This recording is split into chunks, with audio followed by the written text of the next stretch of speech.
Thank you for attending the Delta Plan Interagency Implementation Committee meeting, Restoration Subcommittee meeting. It'll be followed by the Restoration Forum this afternoon. My name is Campbell Ingram. I'm the Executive Officer of the Delta Conservancy, and I'll be facilitating this event today. And I just want to say what a beautiful day to be in the Delta. I think one of the biggest concerns the organizers had was that we could be out here in 100 plus degrees, and I don't think it could be more perfect than what we kind of lucked out and got here. So I also want to say thank you to Bogle for hosting us, as well as the staff of the Stewardship Council and the Delta Conservancy for all the organization that goes into something like this. As a subcommittee of the DPIIC, there are some sort of official processes that we need to follow. So I'm going to do a little bit of housekeeping, and then we'll get right into intros for the members. So first, I want to note that members of the public will be provided an opportunity to address the Restoration Subcommittee on any agenda item during the meeting. If any member of the public is interested in providing public comments or asking a question, please raise your hand during the Q&A portion of each agenda item. And when the meeting facilitator asks if there are any public comments or give an agenda item, you know what I mean. When you're called on, somebody will run the microphone to you. The meeting is being recorded, so please do speak into the microphone so that we're sure to catch that. The last agenda item is just a general public comment period for comments on matters that are not being addressed on the agenda, but are within the subject matter of the subcommittee. This is an official subcommittee, but we do want to keep it somewhat conversational. So when we get to the Q&A, we'll ask the panel members if they've got questions and answers, but then please feel free to engage. Okay, so quick agenda review. We're going to start with a roll call here in just a minute. We're then going to move into our main agenda items, which are presentations from restoration projects in the Delta and the San Francisco estuary. We'll introduce those speakers as they come through. Then we'll take general public comment before adjourning during the meeting, and then moving on to lunch and then to the Restoration Forum. So let's see, with that, Emma, can you do a roll call? Absolutely. Okay. California Department of Water Resources, Charlotte Biggs. California Natural Resources Agency, Madeline Drake. Here. Delta Protection Commission, Amanda Bowl. Here. Delta Stewardship Council, Julie Lee. Here. Sacramento San Joaquin Delta Conservancy, Campbell Ingram. Here. State Water Resources Control Board, Jay Ziegler. Here. U.S. Army Corps of Engineers, Nicole Schleter. Here. U.S. Environmental Protection Agency, Sarai Cohen. Here. U.S. Geological Survey, Anke Mueller-Solger. U.S. Fish and Wildlife Service, Heather Sweeney. And U.S. Bureau of Reclamation, Todd Blaine. Present. Good. Thank you, Emma. All right, so just want to do just a quick refresher on what the Restoration Subcommittee is all about. The purpose really has been identified is to identify and implement strategies for reducing barriers to landscape scale restoration and increase estuary-wide coordination. We do have subcommittees periodically and task force that work on specific issues. And then we also try to hold the regular Delta Restoration Forum, which we are having this afternoon, which welcomes all stakeholders to really participate in getting a better understanding of the restoration that's happening in the system, restoration that's planned in the future, and just better coordination and operation of all the entities participating. All right, so now we're going to do introductions, and we're asking each panel member to please, or subcommittee member to please state your name, your organization, and then provide a bit of an update about your organizational priorities for restoration in the coming year. I was going to go first to model good behavior, but I think I've spoken enough. So why don't we start with Julie? Thanks, Campbell. Can you guys hear me okay? Is it on? All right. Well, first, did you mention the hot mic issue? I sort of did, but reiterate. It's okay. always good to hear. They're recording this event, and so they wanted to be sure and let folks know in the audience that the recording can pick up your conversation. So if you have like something super secret that you don't want recorded, you could just go sit over in the back area to have those side conversations. My name is Julie Lee. I'm the chair of the Delta Stewardship Council.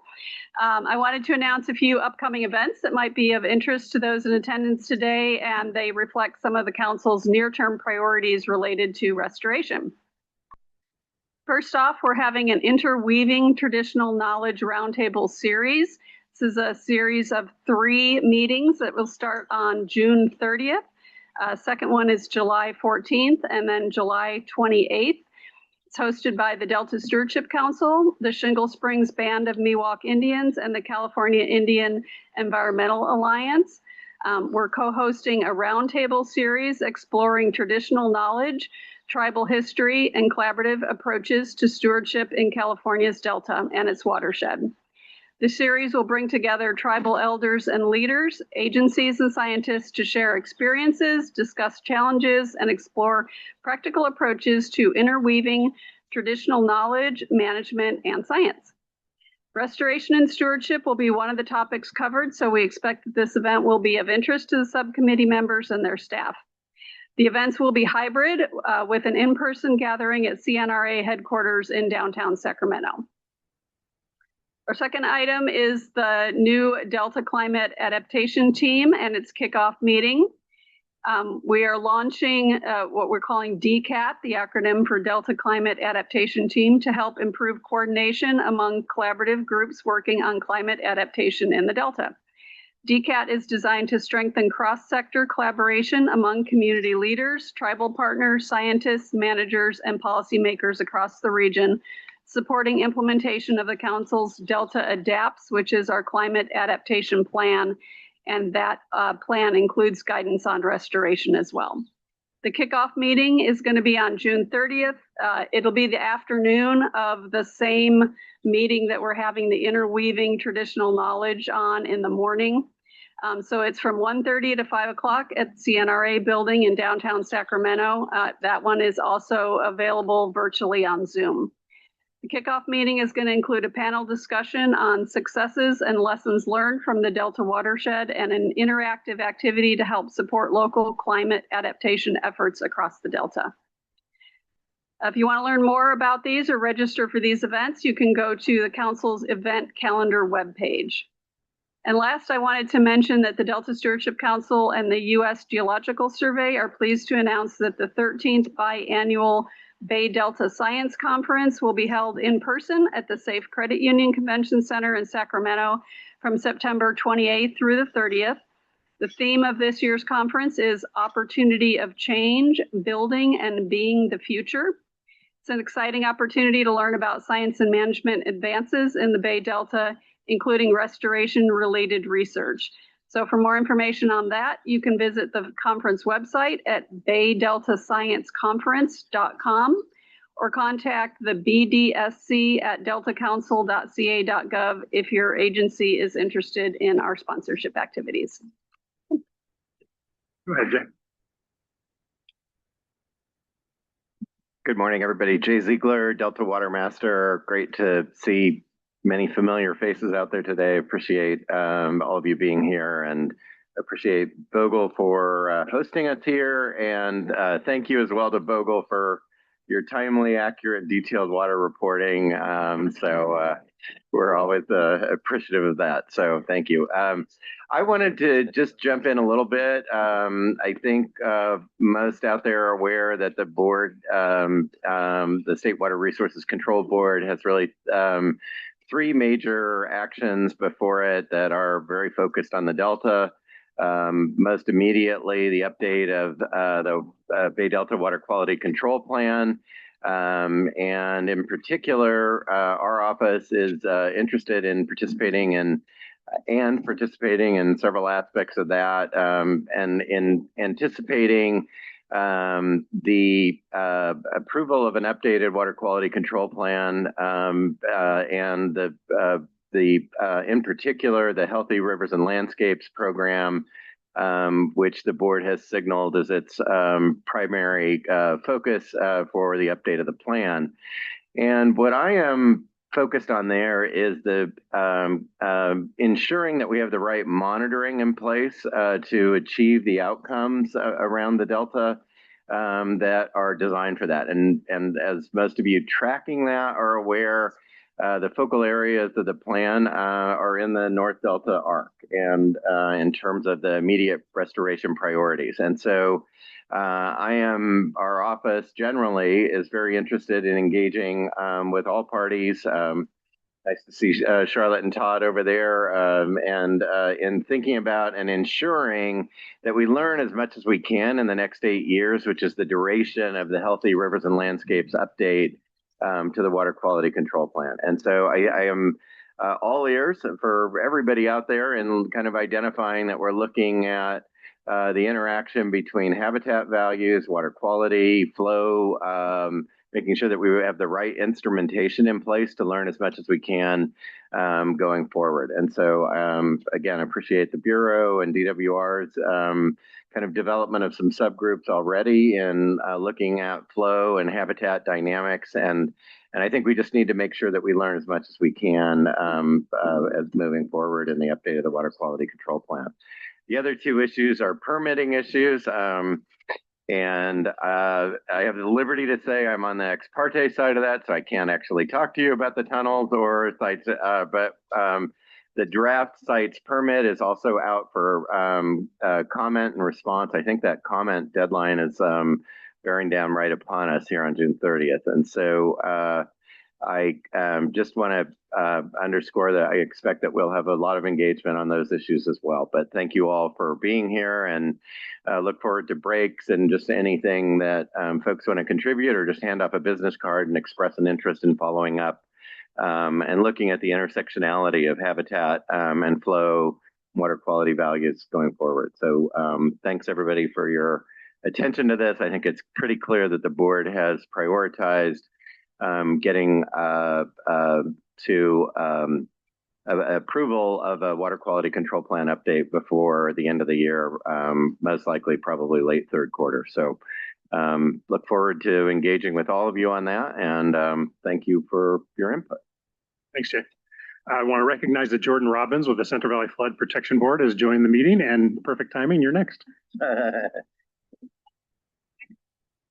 Hit the button there. Thank you so much. I am a little bit surprised to be up here, but I really appreciate it. My name is Jordan Robbins. I'm with the Central Valley Flood Protection Board. I'm here for Jamie Silva, who is unable to attend today's meeting.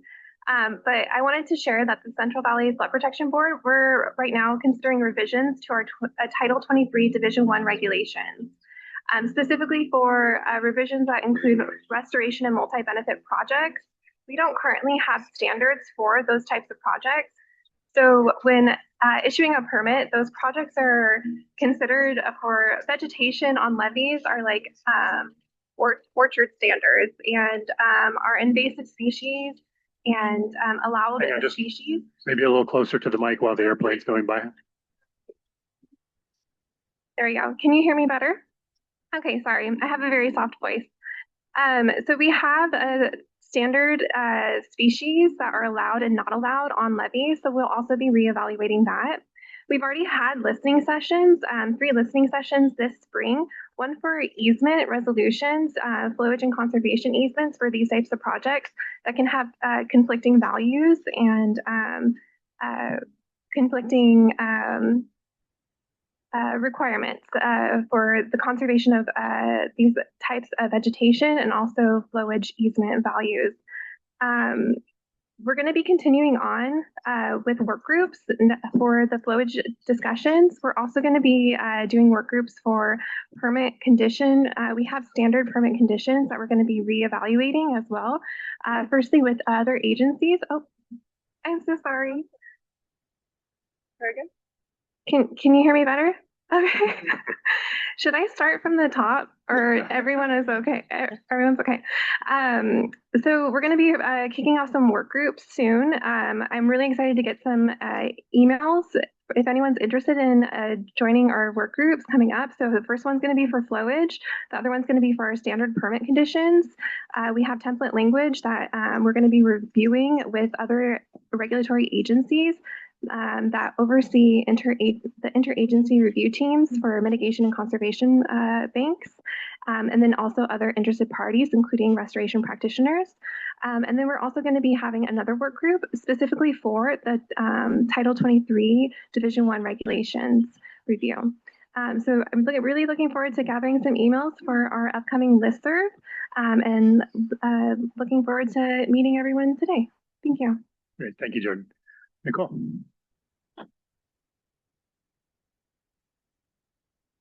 No. No. No.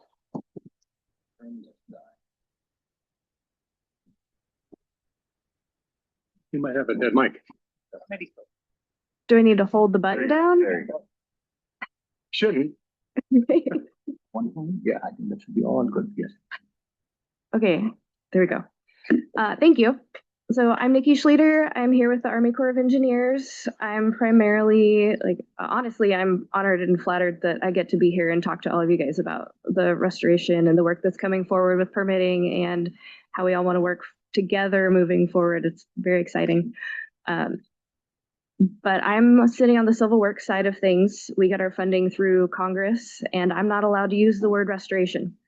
I need to, for my projects, all of our funding and money is tied to mitigation and for specifically ESA species.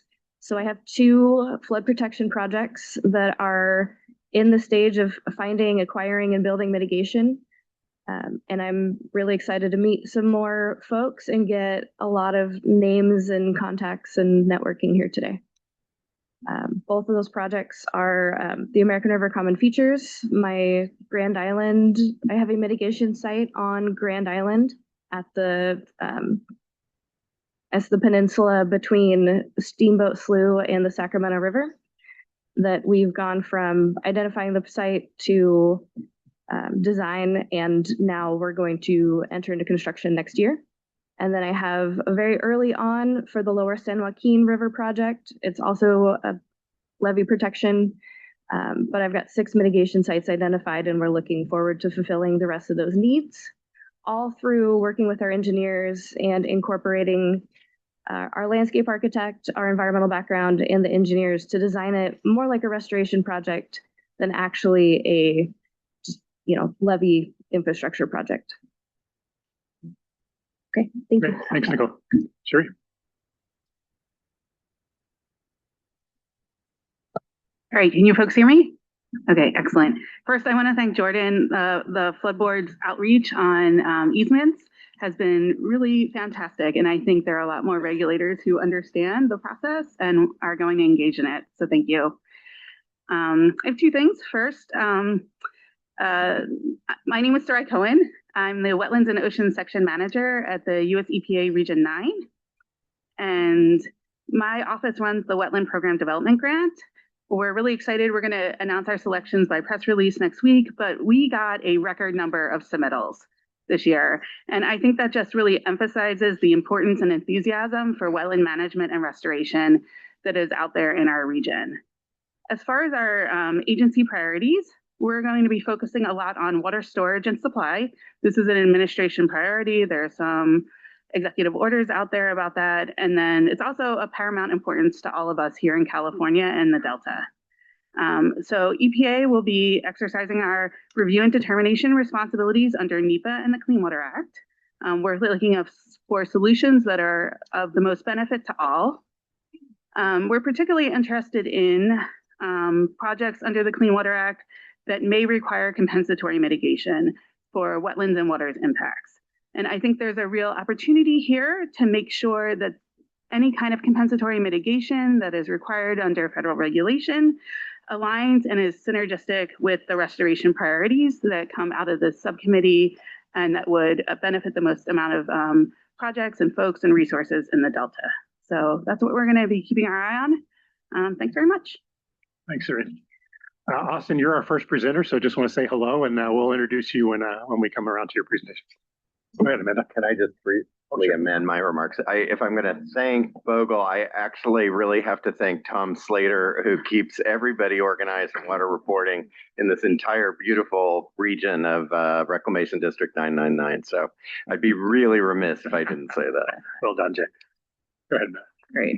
Okay. Is this on? Yes. Okay, great. Okay. Well, good morning, everyone. Amanda Bull, Executive Director of the Delta Protection Commission, and it's a little strange, but also feels good to be on this side of the table after many years on the other side of the table. So the Delta Protection Commission, we don't really have a direct role in restoration per se, but what we do have a direct role in is just kind of the general economic sustainability of the Delta. And so what we're most interested in as we consider and continue to pursue fantastic restoration goals by 30 by 30 and others is really how we keep farmers farming amidst these changes and amidst continued restoration and amidst all the other changes that are currently happening to agriculture. We know that ag is facing a lot of challenges everywhere, and in the Delta, we feel that that's compounded. Not only do farmers have to deal with just kind of concerns around salinity and increasing electricity costs, especially for those farmers who have to do a lot of pumping to keep water off of their land. They also just have just the general concerns around just the changing finances around farming as well. And so along those lines, we are currently drafting a white paper that really explores kind of some of these key issues and looks at how, again, we can keep farmers farming, and in particular Delta farmers farming, amidst a myriad of changes. And we really want to kind of long-term start to develop, in partnership with a lot of the people here today, a long-term agriculture strategy for the Delta. We have a lot of people working on restoration. We have a lot of people working in science, which is all fantastic, and we need more money for all of those things. But we also need more people focused on sustaining agriculture in the Delta and helping agriculture change, again, as everything changes in the Delta. So look forward to continuing to be part of these conversations so that we can continue to work together to identify how we can make it all happen, because I don't think, the co-equal goals are together for a reason. And I think we need to continue to explore how we can continue to work on every aspect of the co-equal goals, especially that third leg around the Delta as an evolving place. Thanks. Thanks, Amanda. Okay. Is this on?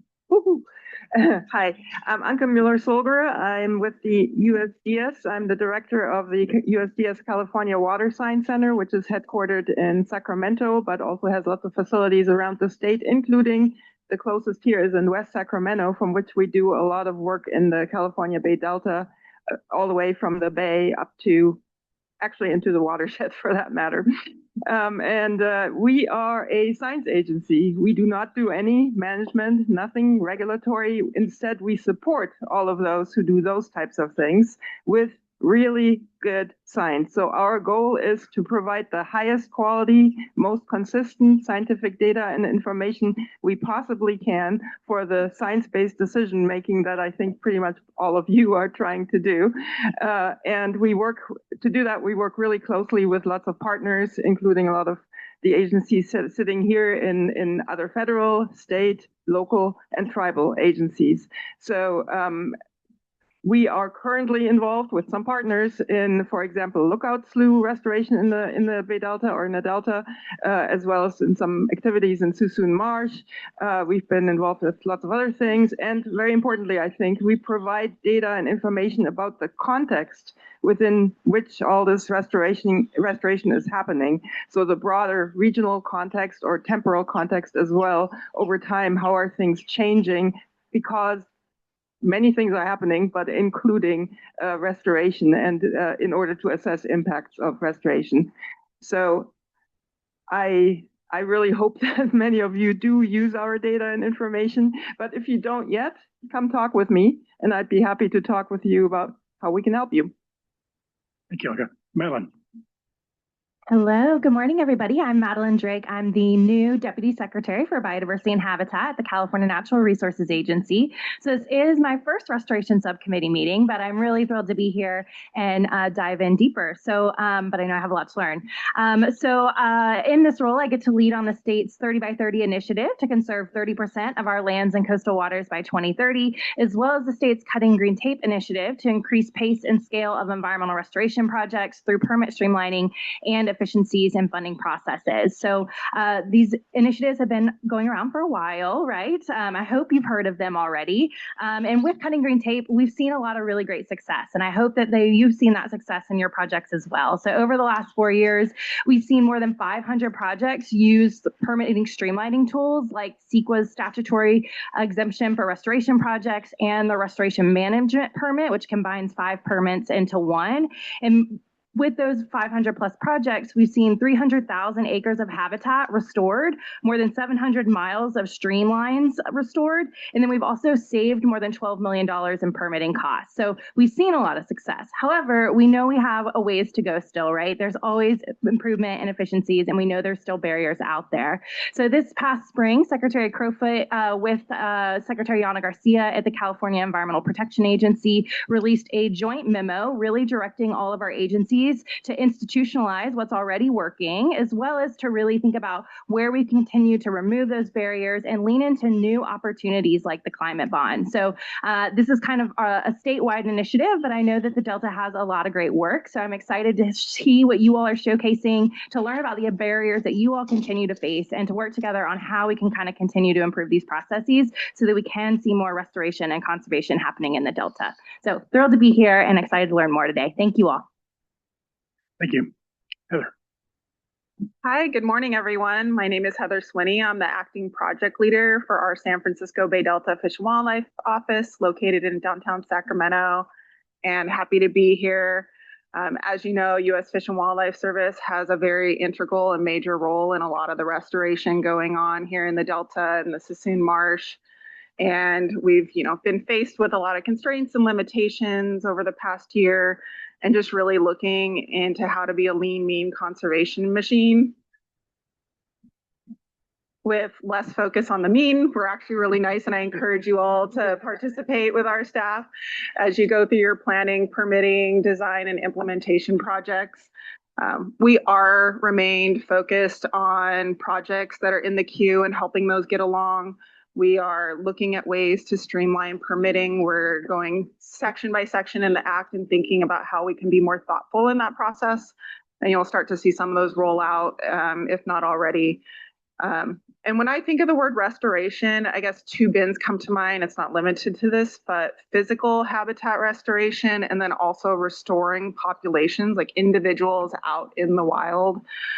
We've seen a lot of low detections of our endangered and threatened species, which is very worrisome for us.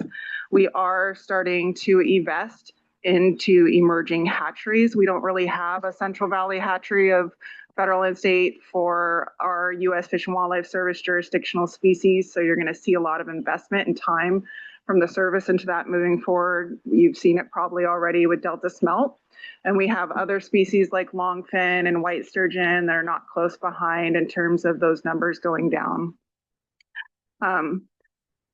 So as we move forward, we're also looking into aquatic invasive species control. We know that continues to be a big concern with these restoration projects, and trying to strategize with all of our partners on how to develop a permitting framework that's not just something for the short term, but something that's durable and can be used going into the future, because this isn't going to go away likely for a lot of us. So thank you for letting us be here and have a seat at the table and engage with you all, and we look forward to the continued participation. Thanks. Todd. Hello. Hi, my name is Todd Plain. I am the CalFed Program Manager for the Reclamation's Bay Delta office in downtown Sacramento. I am less than thrilled to be sitting up here, only because I brought my boss, and he's upstairs on a call with the commissioners running long. So he did text me a couple things to mention. And that is that we're happy that we're partnering with the Department of Water Resources to meet the Suisun Marsh Preservation Agreement, and also with the Department of Water Resources for the Prospect Island project. So I'll be brief on here, but I am very happy to be here, and I hope to talk with you more later today. So thank you. Thank you, Todd. Charlotte. Okay. Test. Yeah. I had some time to prepare. Okay. So I'm Charlotte Biggs, Assistant Deputy Director with the Department of Water Resources. I oversee our natural infrastructure and ecosystem resilience portfolio. I'm on the agenda today and giving a talk, so I'll keep this kind of brief, but I'll be elaborating on these themes in that talk in a minute. For our department, our near-term priorities, a lot of them have been mentioned and highlighted by our partners around the table. Let's see, we are very focused on completing construction of restoration projects that we have underway in the Delta. Todd just mentioned one as Prospect Island that's been in the works for a long time, and a long-term partnership between us and Reclamation, and that project will be completed this year, which is very exciting. So trying to complete the efforts that we have underway. And Jay, I think, mentioned just building on those lessons learned that we have from the projects that we have completed, which I'll talk a lot more about in a minute in our talk, and allowing those lessons learned to help us advance restoration in our planning going forward, and especially as that relates to implementing the Healthy Rivers and Landscapes program. And so we are advancing thousands of acres of restoration in the Delta for HRL, Healthy Rivers and Landscapes, as we call it, no regrets types efforts. And those will be very much implemented through the lens of lessons learned and things that we've learned on projects such as Lookout Slough, which was mentioned a minute ago, and other landscape level restoration efforts and multi-benefit efforts. Another thing that we are very focused on right now is advancing landscape scale planning efforts. I believe we have a table this afternoon. One of my colleagues will be here at the forum for the Central Valley Flood Protection Plan and the conservation strategy and those planning efforts that are underway within our flood system and within the Delta, as well as the regional conservation investment strategy for the Delta that DWR is investing in. And so we'll touch a bit on that, I think, at the forum as well. And then I just wanted to mention partnerships. I know many of my partners are here today. That's something that my program has been very focused on, both, with other public agencies around the table, with NGOs such as River Partners and other great partners out that have been advancing restoration efforts, and as well as public-private partnerships. And I'll talk a little bit more in our talk about how we're advancing those partnerships and trying to make it easier for us to do that so that we can get more restoration projects done. Great, so thanks, thank Charlotte. you. All right, so I get to back clean up. Again, I'm Campbell Ingram, Executive Officer of the Delta Conservancy. For those that may not be familiar with the Conservancy, we are a state conservancy, and our role typically is to provide public dollars to restoration and economic development projects in the Delta and the Suisun Marsh. So our biggest priority right now is we have an allocation of $29 million from Proposition 4, and it's starting to move that funding to projects in the Delta. We're waiting on the final appropriation for this year's funding. And if that happens, hopefully in the next month or so, we will open our second solicitation for Prop 4. I'll talk about the first one in just a minute. But that would include about $15 million, about $5 million for each of our primary projects. One is for ecosystem restoration. One is for nature-based solutions, which is largely subsidence work and carbon relevant work in the Delta. And then one for community development, public access in the Delta. So we very much look forward to opening those solicitations and getting great projects, locally supported projects that come up through you all and come to us for review. And then our board will make determinations about funding those projects.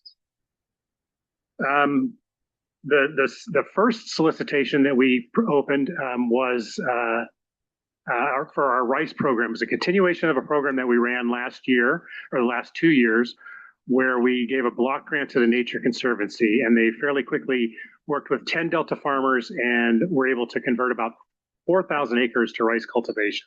So this would be a continuation of that project, looking for others to receive block grants to continue that program. So the next issue is really sort of augmenting our existing funding, the $29 million. $29 million is a really small amount of funding for the Delta that came out of a very large bond. So we're looking for every way that we can augment that funding.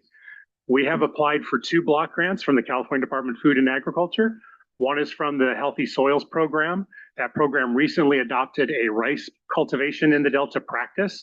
And so we're hoping to receive a block grant that would augment our Prop 4 money and be able to look at trying to realize more conversion, bolstering our existing funds. The other block grant is from the SWEET program, and that is, I never remember the acronym, State Water Efficiency and Enhancement Program. And that is really getting some of the issues that Amanda mentioned, trying to help farmers with the extremely high energy costs for water management on the islands. That really has a negative effect on their long-term viability, as well as just a huge carbon footprint. Let's see. Wanted to mention that we are beginning our update of our strategic plan. This will be our fourth strategic plan. It's a 5-year plan that really guides who we are and what we do. So right now we're doing a lot of outreach to all of our partners, agency partners, people in the Delta and others. And we really welcome your feedback on helping us determine, what is our role? How do we do our job better? And what are the opportunities? So if you haven't already had any contact, but you'd like to provide some input, please do reach out, and we are happy to hear from you. Last thing I want to mention is just that there is a bill in the legislature, AB 2216, that would actually expand the Delta Conservancy's boundary to cover the remainder of the counties in the Delta that we cover a portion of within the legal Delta. And the intent there really is to allow us to work outside to provide additional benefit to the Delta. And then also with recent amendments, Lake County was added to that expansion as well. So that bill will be heard in Senate Natural Resources and Water next week. Okay, so that is what I wanted to cover for updates. So the next item, and thank you all for all of your very informative updates. The next thing I wanted to, next agenda item is, are there any comment. Pardon? Oh, were you going to do that part? Yeah. Oh. You were just making sure I was going to do that. Okay. Next was any comments from members on the notes from the August 2025 Restoration Subcommittee meeting. It's not an official item to approve, but are there any comments or thoughts? I will just note that my Proposition 4 update a year ago was almost identical to the Proposition 4 that I just gave today. So we are extremely happy to see that start to move, hopefully soon. All right, that ends this section, but I wanted to ask if there are any public comments on anything that you've heard in this section.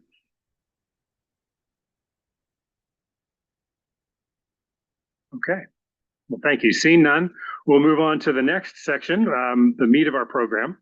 And I'm going to introduce our first speaker. We're going to talk several presentations highlighting ecosystem restoration projects related to programs across the Delta and the Suisun. Our first speaker is going to be Austin Stevenott from River Partners on River Partners Tribal Stewardship engagement. So welcome, Steve, or Austin. Thank you for being here. Hey, good morning. I'm actually going to introduce the section of the agenda really quickly and then turn it over to Austin. But thanks so much, Campbell and all.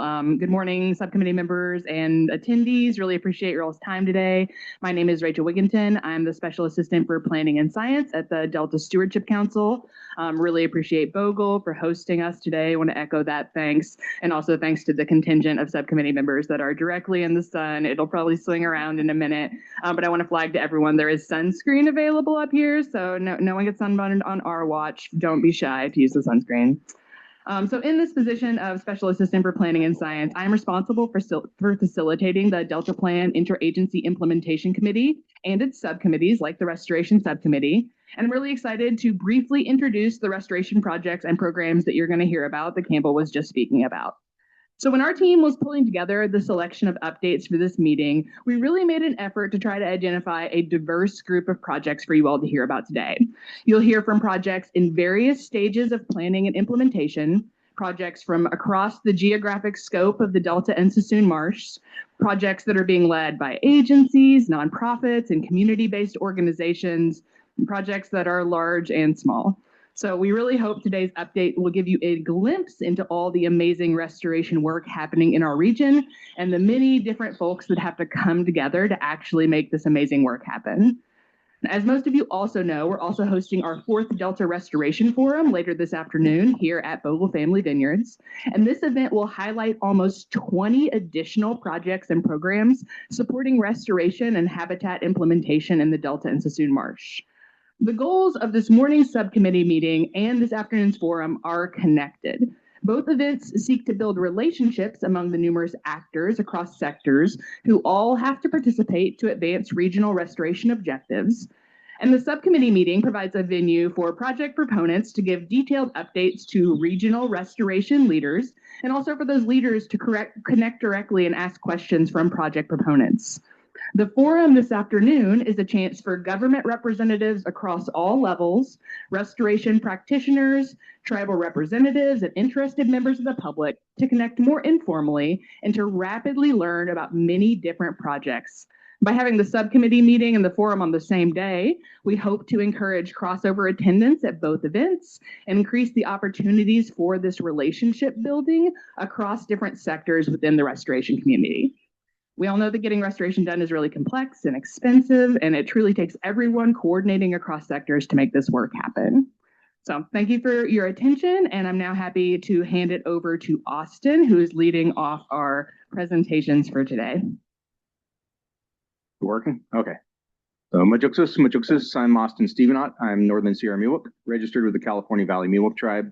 I'm the Director of Tribal Engagement for River Partners, a nonprofit started in 1998 that has done large-scale restoration throughout the state of California, not just the Delta region, but any watershed that's affected by the practices of the last 150 years, the degradation of the landscapes. Here to talk to you about tribal stewardship. Kind of want to reframe the word stewardship a little bit to guardianship, because we never looked at ourselves as separate of the landscape, right? We weren't people that were subject to the landscape, but rather we helped to caretake it. So with that, I ask people to think back 150 years ago, before this landscape was really affected by colonization, when people lived here with, reverence to what was around them. A lot of people want to categorize California Indians, Native Americans in general as hunter-gatherers, but they were truly the first agriculturists of California. Just not what you see today. We didn't look at, grapevines on trellises and orchards and row crops, but we looked at a landscape that was balanced through practice. The use of fire, the use of tending the plants, right? We understood that certain plants, they needed the exposed soils in the spring to come up. And a lot of those spring plants were some of the first seeds we collected for the year to store. So if you were to go into a village here over 150 years ago, 4 generations ago, you'd have found large granaries filled with acorns. You'd have found houses filled with baskets that had a year's supply of seeds that were gathered, not by going out and foraging for them, but they were promoted to grow, because we understood the importance of, we need those to survive. And you weren't just tending it for your own use, but you were tending it for the birds that came through, the migratory waterfowl, for the elk that lived here, the bears that, walked around here. You also used fire to keep your village-scape open because of those bears. You didn't want something so overgrown that you couldn't see a 1,500-pound grizzly bear walking. You didn't want to come face to face with that and, really thick brush. So the landscape we see today, even the forests we see today, are not even a scratch of what was here prior. We've lost our old growth in the Sierras, replaced by, monocultures of the same age trees that, people, when they came here, could drive wagons through there. If you look at the Sierras today, there's no way you could drive a wagon through that tangled mess. Here in the valley, this would have been oak savannas, thousands of oaks everywhere, but we logged them all out to build the Bay Area, to power the steamships that went up and down the rivers. So we've lost a lot of the historic landscapes that are here. That's kind of the hope and dream of, a lot of the work that people in restoration are doing today, is that we can put it back to some semblance of what it was. Will we see that in our lifetime? No, but it's the start. And if we don't start today and we keep pushing it off because we're talking about it, nothing gets done. And pretty soon we're out of time. It's one of those hard things to explain to people until you actually see a large scale restoration project and how fast these plants come back. The oaks are going to take time. They're slow growers, but you can have the oaks intermingled with cottonwoods and other trees in the time it takes them to grow up. And eventually they'll shade those trees out and take back over. the practices that were here, we have a lot of agencies looking to tribes today to help manage the landscapes again. Our family's knowledge has been suppressed for 150 years. And now that you're asking people to step up and take back over a completely different landscape, something that's changed. We can bring some of that knowledge back to help protect what's here, to help enhance what's being done. But we also need people to lose that fear of what they don't know, because we're going to ask of things that people have, especially fire. You know, that's the biggest one. People are scared of fire. The beginning of this year with DWR, Don Hankins, professor at UC Chico, burn boss, cultural burner, we got to go burn at one of the Delta Islands. We burned 35 acres of cattails and tules that had become so thatched out. You would look at these thatches and you see one or two little pieces of tules sticking up that were green. UC Davis has monitoring equipment to monitor carbon uptake and off-gassing of these sites. I want to say everybody was very nervous about the outcome of this. Oh my gosh, we're going to burn everything and nothing's going to grow. And, you know, and Don and I were like, no, this was a practice that was done because when things become thatched out, they don't grow. And we burned it.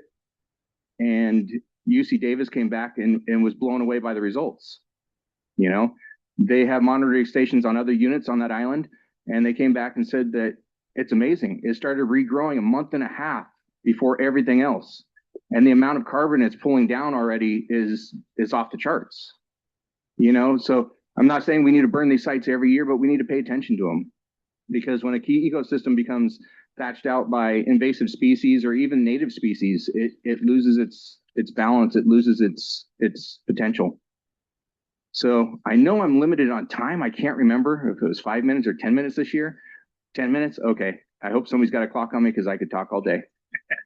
Oh, there is a clock, but I can't see it. You know, my job here at River Partners now, I started as the San Joaquin Valley Field Manager, where I was in charge of implementation and maintenance of our projects. And I really got to be a part of what was happening on the ground, which was life-changing. I worked in industrial agriculture for 11 years here in this state, where we farm from the grapevine all the way up to Lodi. So I understand the importance of agriculture too.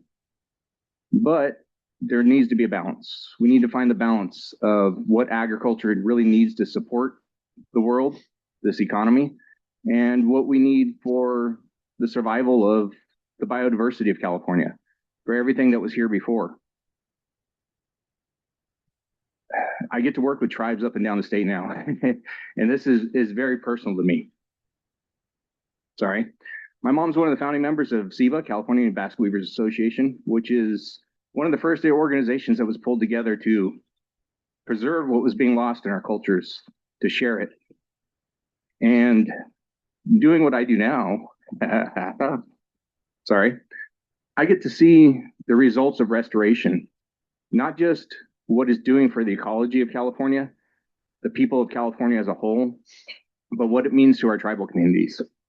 Because our communities have been suppressed for so long, to bring people into these spaces to watch the knowledge share that goes along with that, it's a chance for cultural renewal, cultural revival, right?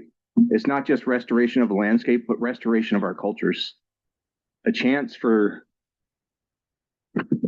something that's been, you know, maybe devalued, because people look at it as, oh, those Indians, you know, they don't have any place in this landscape anymore, but we do. Our families have only been separated here for a couple generations. You know, just because we drive on paved roads every day, because we look around, the landscape has changed, we don't realize how fast that happened in California. It's not like the rest of the country that took a couple hundred years. We did it quick. Only since the 1920s have we really started to quickly alter this landscape. Until then, our families had ties to it. We were still a part of it. My family's village in Calaveras County wasn't extirpated until the late 1920s. We were finally pushed out and put onto reservations, rancherias. So when you have an opportunity to work with tribes, to bring tribes back into this, you're not just inviting people to come and have a place to hang out, but you're inviting people to come and relearn their culture, to be able to share it before it's gone. Yeah, I'm gonna go ahead and stop there. I probably have a few more minutes, maybe, I don't know. But I'm supposed to leave time for question and answer. Oh, I got 1 minute left, so I think I'm stopping at the appropriate time. That's great. So thank you, Austin. Thank you so much for that. Really excellent. Excellent overview and really important perspective for all the work that we do and in coordination, and appreciate your time. Are there any comments or thoughts from board members? Jay? Oh, sorry. You were first. Sorry. Hey, Austin, thank you for that. Can folks hear me? Okay.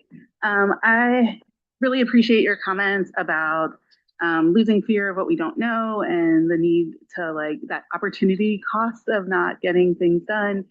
Not to put you on the spot, but is there like a best practice or a lesson learned that you found that has been most helpful in kind of jumpstarting that, in getting folks to take that step and approve projects and get them on the ground? Over. From the tribal side, build relationships. Don't wait till your project is there and you have everything in hand, because what the tribes would like to see versus what a biologist on paper or an engineer would like to see are two entirely different things. We're going to look at the landscape a lot different. We're going to take a step back and look at it maybe from a village scape, not necessarily as a, restoration project as a whole, but break it down. What are the plants? I like to go back and read through, if it wasn't, I give credit to the ethnographers that came through here, especially Garrett and Gifford, because they documented a lot from where my family was and the interactions with our villages. And when you look back in their notes, you can actually find historic records of what the landscape was like, right? It wasn't just this wild, overgrown place, but, they talk about a sedge bed that had elderberries growing in it that were maintained with dogbane, right? And this wasn't just a one-time occurrence. They found these little gardens kind of everywhere, and every one of those plants has a lot of significance to the people. Every one of those plants is a medicine or basket material or everyday use material. So the more I dig, the more I find these kind of little things, and tribes are doing this up and down the state. They're really trying to go back and look through these ethnographers' notes to find out what was our village landscape like before we were pushed out, before they were burned, before everything was lost. So a lot of these tribes are coming forward with this knowledge now, willing to implement that into restoration plans, right? Diversify the palettes a little bit. Maybe not just something that's easy for us to find. It's going to take some work to go locate these species and grow them out to make sure we have them on the landscape. So I would just say, invest time in tribes, go out, go to their events, get to know them, become a face before you become an agency. I think it sounds like a big investment, especially when it's your personal time, when it's your agency time, but make sure you put that in there, because being a person first to a tribe means more than an agency that wants to do something to help. Jay? Austin, thanks for your presentation, and I just appreciate how you're asking us to kind of think holistically about all of this. And so this question kind of goes a little bit of a different direction, of course. As you look around the Delta, are there projects that you would identify that may be out there for consideration now that we can effectively prioritize that kind of help get to that vision? And is there anything that maybe hasn't been identified that you think we need to be kind of paying attention to as a place where there is this kind of opportunity for restoration and a connection with communities and tribal communities in particular? There's a lot of projects that have been done in the Delta. There's a lot of people that want to give access to tribes because they're realizing what the maintenance costs are nowadays. And maintenance is always one of those sticky situations. But moving forward, Don Hankins and I have been working with Metwater on WebTract, which is such an awesome thing because they didn't have to. They actually saw an opportunity to engage with tribes on something that they're trying to figure out what to do with. So they started an eco-cultural working group with Don Hankins and I. They're going to construction this fall to rescape a big portion of the island. I believe the island is 3,500 acres. They're doing, I think, 1,500 in pluticulture, rice farming, and the rest will be restored to native landscape. Unfortunately, the funding they got was only enough to put in after construction some tulies. Don and I have created a plant list that we'd like to see on the rest, as far as doing some uplands work and different things. But it's really, they've been amazing about working with our tribal group. Don and I pulled together a group of people, not just from the region, but from the Delta surrounding areas, because we don't look at the Delta as any one tribe's place. And when you talk to a lot of tribal groups, you'll realize that the Delta was like the meeting of our superhighways, right? It's where people came to trade. It's where people from the east met the people from the west, and vice versa, north and south. Things were brought into the Delta and then traveled out different directions or brought down to trade. So it's kind of a key point in the Delta. And you hear Don and I talk, we talk a lot about Storyscape, and it's sitting right there below Mount Diablo, which is super important to a lot of the people in the Delta regions. A lot of our origin stories come from that place. So it's just it's a project that's coming up that I know that you guys have already given money to. But that's one that I could see that already has the tribal engagement portion being done actively and is really looking to give space back to tribes on that island. And it's a great spot because it is only accessible by ferry. It gives the tribes an opportunity to not have to worry about what the public's seeing out there, as far as when we're out there together doing our thing without people asking questions and being intrusive. So it's kind of a really cool little island. I don't know, 100 acres is small, but Time is up, unfortunately. Just really quickly, I have a real quick question. Yeah. So, the overcoming the fear and the challenge of the cultural burning, is that, do you feel like the projects, do you still feel resistance to that? And if so, are there things that the members of this board or agencies can help to address that and reduce that fear, or even the permitting processes that are required? Yeah, it's one of those things, like DWR had big fear about that burn, right? But we said, well, let's do this over water, because they were a fear of the peat catching fire. Well, traditionally, we didn't burn when the soils were dry. We waited till the tide came up. And I mean, we burned 35 acres in 45 minutes, right? So it's a quick burn. It's a flash burn over the top of the water. So we didn't have the fear of that, peat's catching on fire. There's very little mop up to do. I think it's giving us the space to do this, to prove that it works, to prove that there is really nothing to fear, that on the right conditions, it can be controlled. One of the biggest pushbacks we get is, unfortunately, the Air Resources Board, because they're worried about the smoke that's going to be put off and how that's going to affect communities. But when you do it, when the conditions are right, that smoke goes straight up and doesn't settle in the communities. It just kind of disperses out. So we really need to keep building that body of evidence that shows how it can be done effectively, safely, and avoid these concerns, so that all oversight agencies understand that. Correct. And when fire is done right, there's nothing to fear. Thank you so much. Thank you. Appreciate it. Rachel, did you want to introduce our next speaker? Oh, you want me to?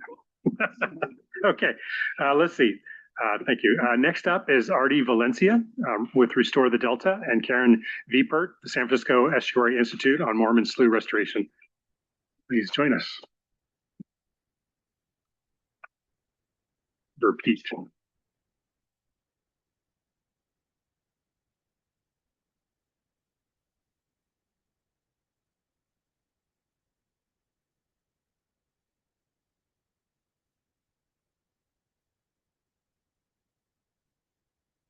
Welcome both, and thank you for being here. Can everybody hear me? Oh, great. Hi, everybody. My name is Artie Valencia. I'm the Flood and Land Restoration Program Manager at Restore the Delta. Really great to see you today with us. We also have Karen Verpeet with SFEI. So we're going to talk a little bit about the Mormon Slough Restoration Project, as well as the coalition that's leading the work behind it. So just to start off and give some context, Restore the Delta, if you don't know, is a nonprofit organization. Grassroots, we work on advocacy to keep the Delta fishable, drinkable, and swimmable through policy efforts and various programming. We also manage a branch of work where we are essentially managing a coalition to turn a 6-mile, mostly dry slough into a greenway park for the community members. And we have a diverse coalition of stakeholders, such as community-based organizations locally in Stockton, non-governmental organizations, tribal governments, such as the Buena Vista Rancheria Band of Miwok Indians. And also we have project partners like SFEI, who's helping us produce some conceptual designs for 2 pilot sites. If you visit us at our table later, we'll have like larger poster boards where you can check out some of those preliminary concepts. Other streams of work include economic cost-benefit analysis that we're doing on the entire project, because we're not only looking to restore the slough for its natural beauty and to restore habitat, but we're also thinking about what kind of economic development can come from this, right? What kind of improvements could come by mitigating for harmful algae blooms. And then in the long term, we'd like to also reintroduce water into the system. So what would levee upgrades look like and how much would that cost, right? And so we're looking into all of those considerations as well. One of the other technical products that has been produced has been a technical memorandum by River Partners. They've essentially just looked at the ecological restoration potential along Mormon Slough, and they picked out 2 sites for us to get started on. So with that said, we selected 2 sites, one of them in South Stockton called the Emergency Food Bank site, and the second one is the Solari Ranch location. Both sites serve various community members along the slough for different reasons. In South Stockton, you have the food bank right there that provides food to thousands of people. And it's essentially just a dry, vacant lot that serves as a heat island right now, with lots of invasive species that catch on fire pretty easily, and also host habitat for like rats and things like that. So not pretty ideal to have next to a food bank, right? And then the other site is a neighborhood actually that just has a dry plot of land adjacent to the slough. And the private landowner there really wants to turn it into a park. So he's working with us to try to turn that lot next to the slough into a park that is publicly accessible for the community. And I'll hand it over to Karen to talk a little bit more about the sites and the concept designs. Great, thank you. Can you all hear me okay? Yeah, okay. A little closer, okay. So as already said, we have these 2 initial pilot sites along the 6 miles of the slough that we're working on. We are working on very initial concept designs and still more. All right, is that better? Okay. We are also working with the community. We've hosted 1 charrette in mid-May to get feedback on some very early concepts. We're taking that feedback into some revisions that we're working on. There will be another charrette towards the end of July, and then we're wrapping up the concept designs at the end of August.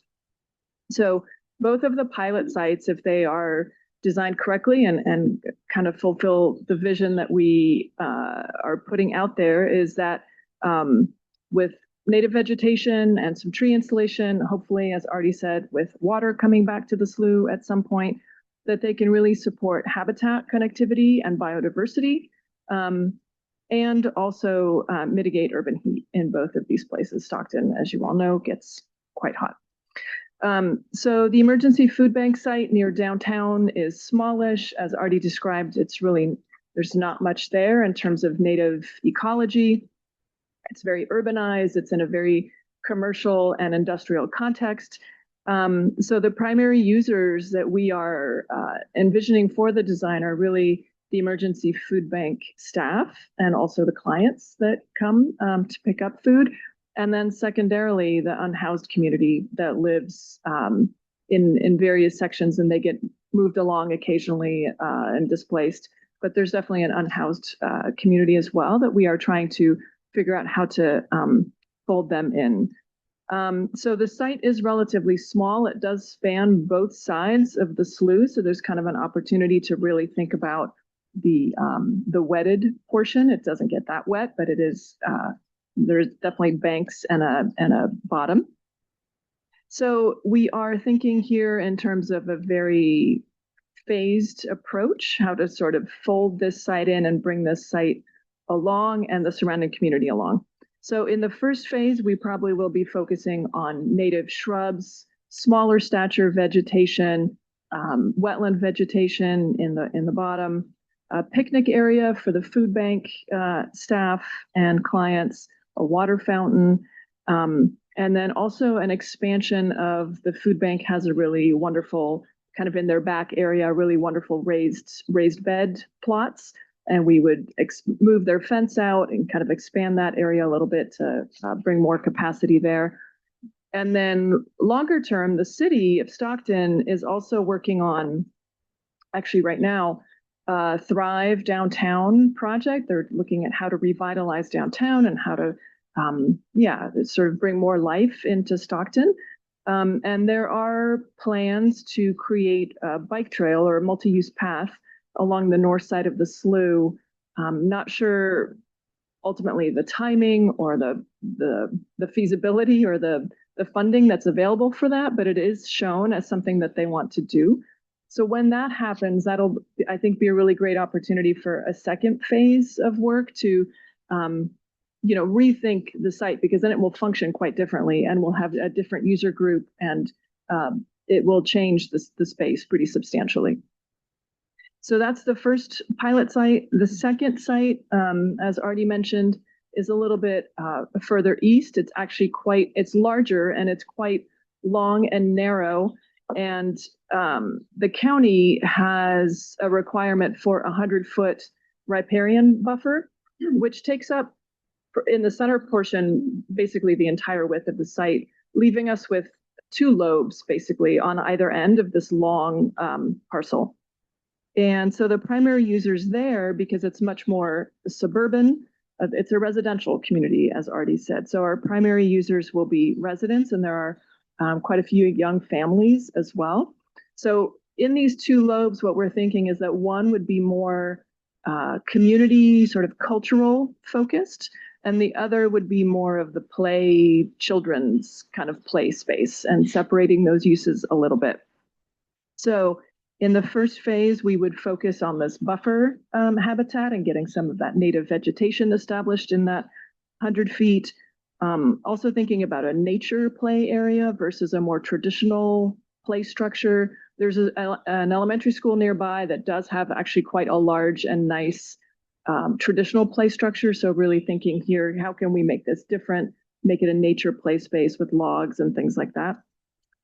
Picnic area. Also, there's a lot of interest in the community of a loop trail, right? Because the site is so long and linear. If you can come off the sidewalk on one end and create a loop trail and come back around, it creates a really nice walking area.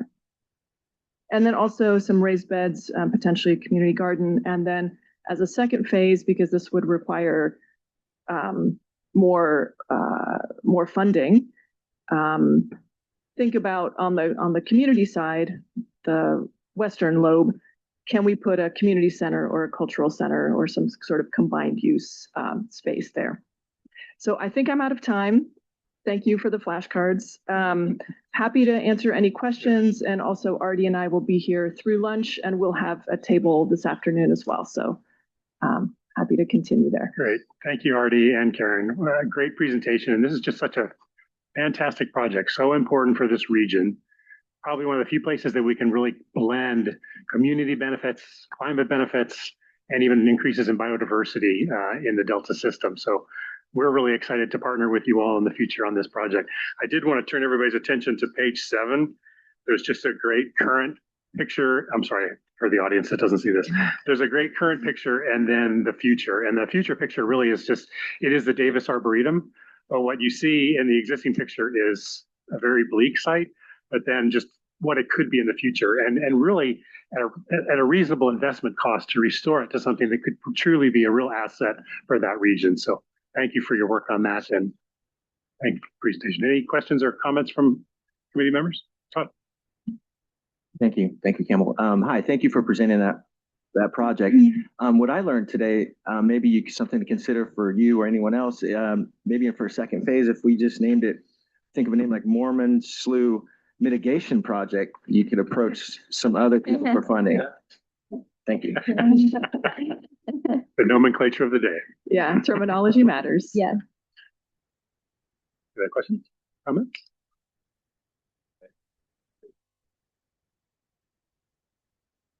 I'll go away, Jack.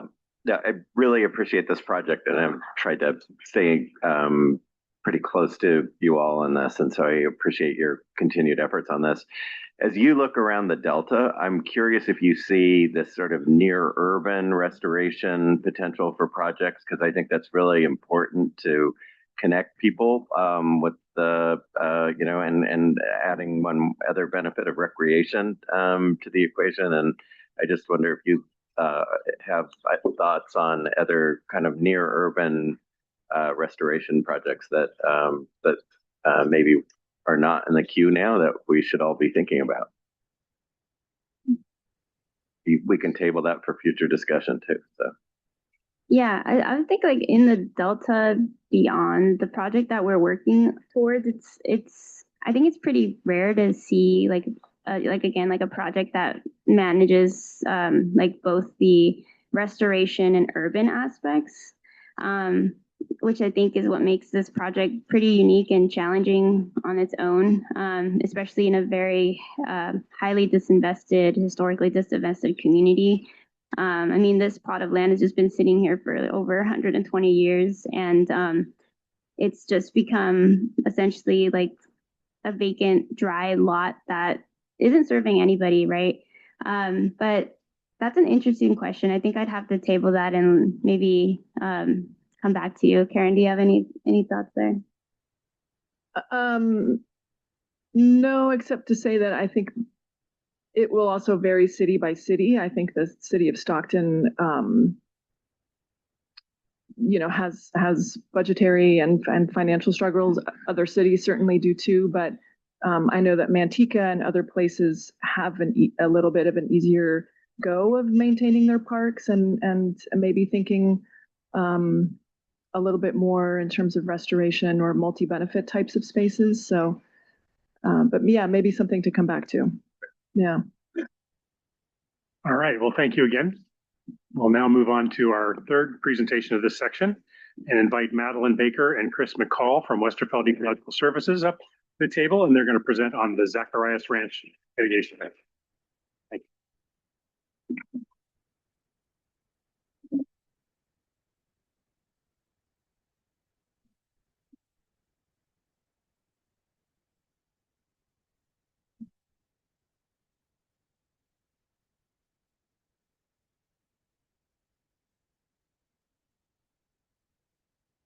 No.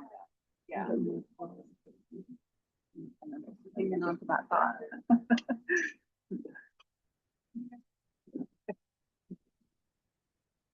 Peter, two.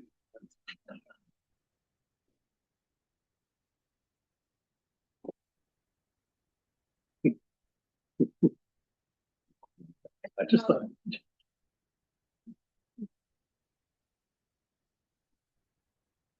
Good morning. My name is Chris McCall. I'm the entitlement manager at Westerfeld Ecological Services, and we're really appreciative of the opportunity to be here to share some of our projects that we've been working on.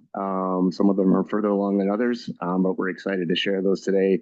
With me is also, as we mentioned, Madeline Baker. She leads our design group.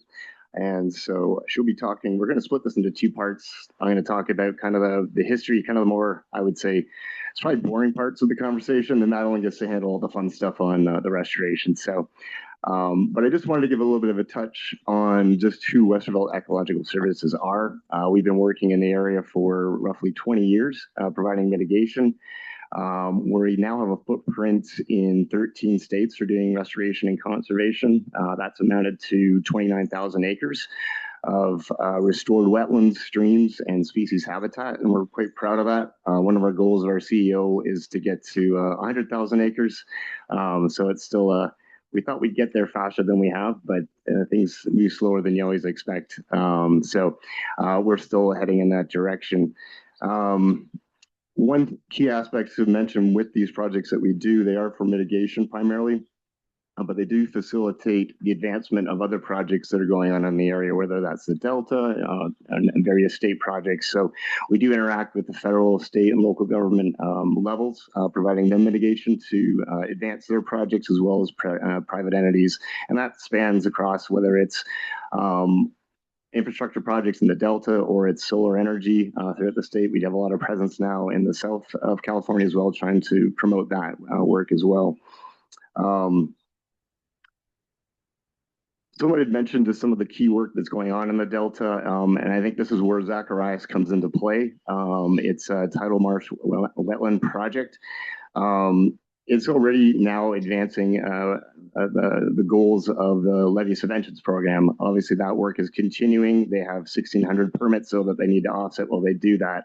So we're excited that Zacharias, we're still in the process of building this project, so it's kind of in the midpoint. We've done the first phase of construction, and that's the interior grading portion of it. And then we're getting set for this summer to the actual breach. And so that's where Madeline's hair is going to be maybe starting to curl a little bit as we get closer to that point in time. But how did we get here? Site selection. Chris, can you just show the location? And oh, yeah, sorry. Just so I was imagining having a mic that I could like walk around. Yellow spot right in the middle is Zacharias. Ah. Close to the Stone Lakes National Wildlife Refuge, the southern portion. Yes. Yep, that's correct. So yeah, and maybe Melanie, you can point out stuff as I call it out. But aspects that go into our site selection process is really trying to concentrate on how do we connect blocks of protected lands to build those footprints out. You get a lot more synergy out of that. In addition to that, looking at opportunities to fill in habitat gaps and be able to connect these blocks together. Zacharias was exciting because it provided both those objectives, connecting the Stone Lakes National Wildlife Refuge and then also going to the south to McCormick-Williamson Tract and provided that gap in that area for protected lands. And so we were excited about that. We were in that process faced with kind of a challenge. Our Cosumnes Bank had run out of credits in the late teens. And we were looking for a replacement, and that's where we started the search for Zacharias. Cosumnes actually provided a really good position. It was kind of in a Goldilocks position in the legal delta. It was tidally influenced on the east-western side, but it also provided great topography for floodplain riparian habitat. And so it provided a huge amount of needs for the Delta region. Finding a replacement was kind of challenging. So Zacharias became our solution for the tidal marsh component. And then to the east, you can point out Johnson Cosumnes. We're just about to get this bank signed, and so we're excited to bring that onto line. And that'll provide our 1,600, our floodplain mosaic habitat. Just touching on some considerations of why Zacharias, we feel like it's really poised to be successful. In addition to just being in the right spot to build out conservation areas, historically, we looked at maps. This area was tidal marsh to begin with. We heard that in earlier talks about what this landscape used to look like. And we usually look at signatures on the landscape to see like how was it behaving before it was maybe converted to different uses, because that gives us a lot more confidence that it will be able to reclaim to that pretty quickly.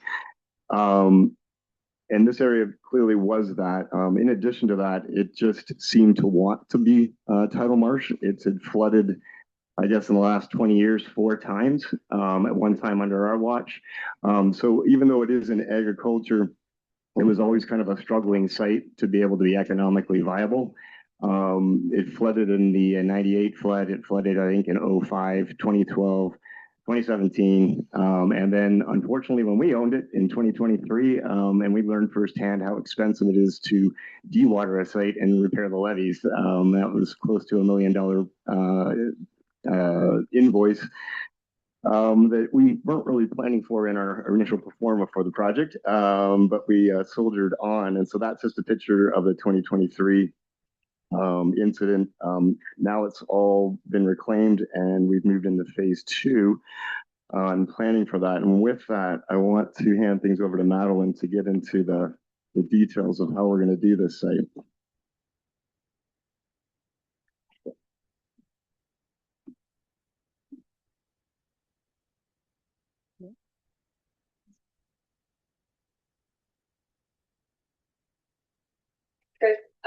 So this is from 2022, and as Chris mentioned, some of the interior grading has actually already been completed, so this is old at this point, but we have some pictures of what it looks like right now.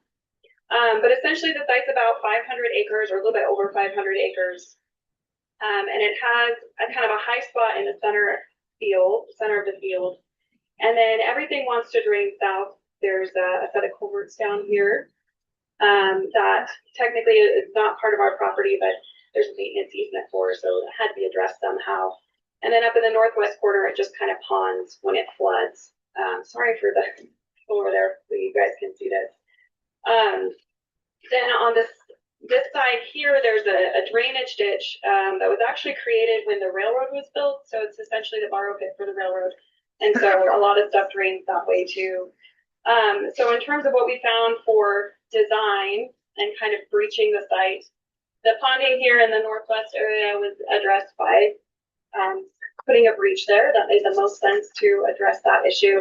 And then because everything already wanted to go south, and we had the culverts here that we had to address with the maintenance easement, we just said, hey, what if we just take the culverts out and let it drain south? And so that is the solution there. So there are two breaches at the site, up here and down here. Let me flip to the next. See where it's at.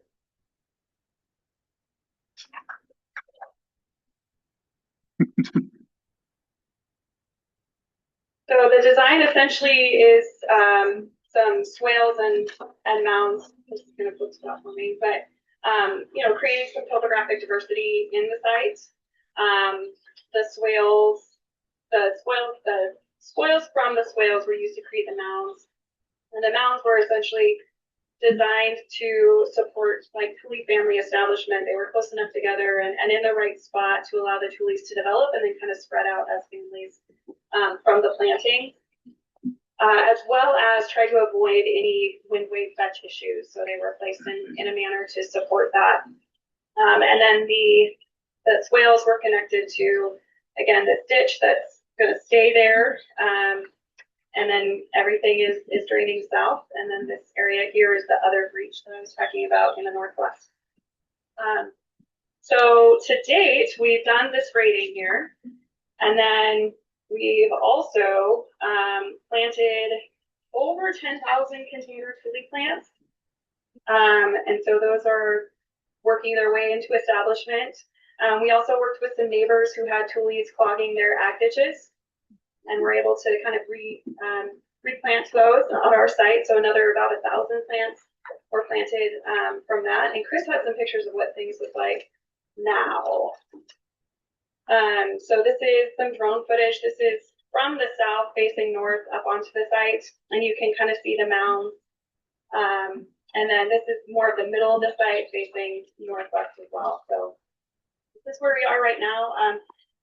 Coming this year will be the breaches at both the northwest area and then the southern area, removing those culverts.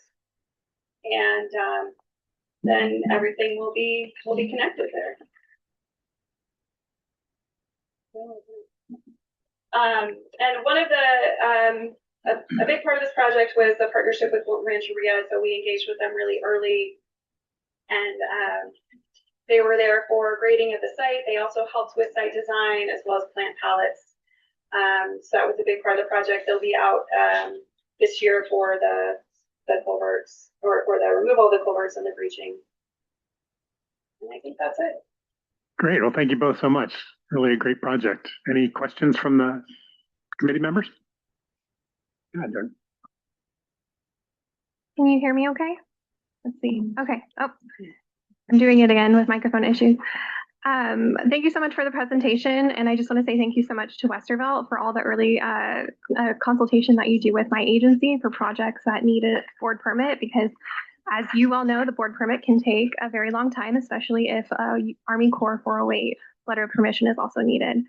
You touched on your partnership with the Wilton Rancheria, and I've noticed that Westervelt has been doing some early consultations with tribes before these types of projects go to a public agency, a state or a local or federal agency for consultation.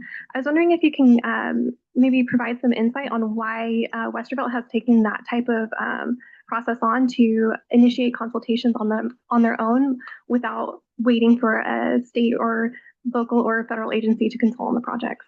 Well, that's a great question. Part of our just as we're looking at our ethics as a company, I think we really apparently wanted to be engaged with the tribes and try to make projects that were more of a partnership and also be able to integrate them in the management of it in long term. With Zacharias, it's a great fit with all the Thule productions, so that being able to work in supporting basket weaving activities. So what we're trying to do is it is a bit of a dance being able to engage.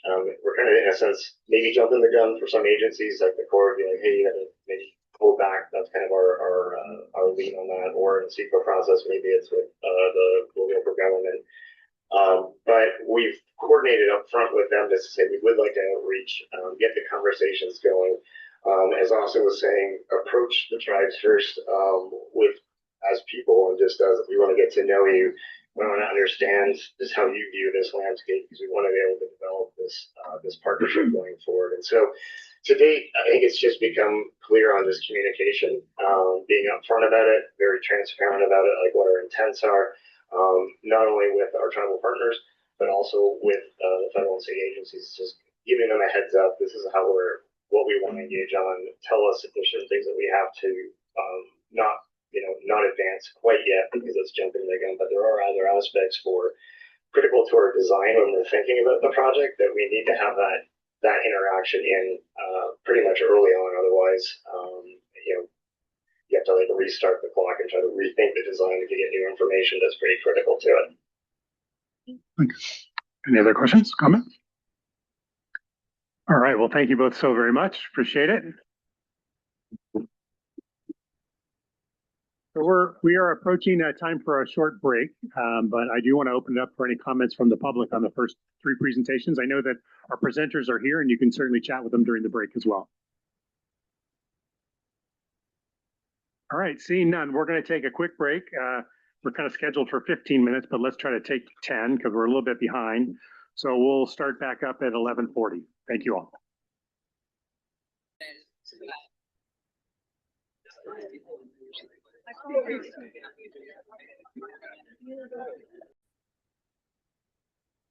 Hope everybody's had a good break and good opportunity to chat. There'll be plenty of additional time to do that during the lunch break. Yeah,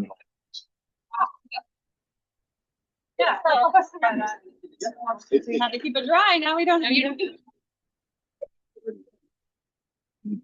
All right.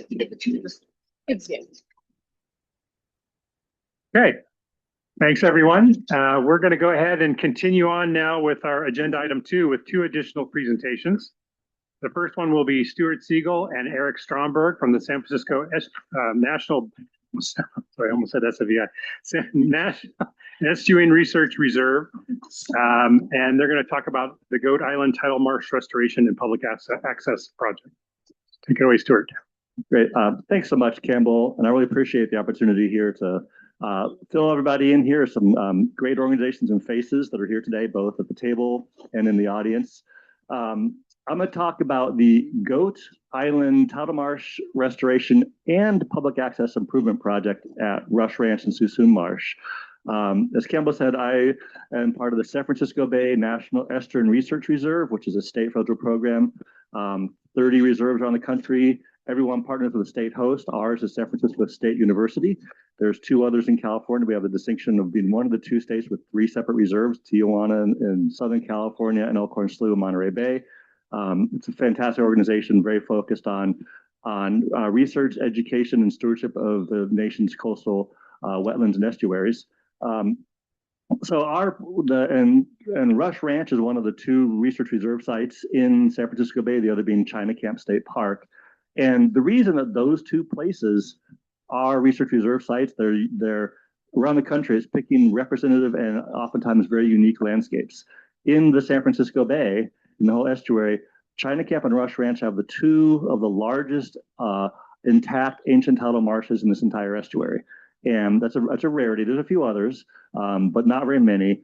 And they both have the distinction of having an undeveloped natural upland edge. And so that whole landscape, which used to exist historically, is almost completely wiped out in the lower estuary.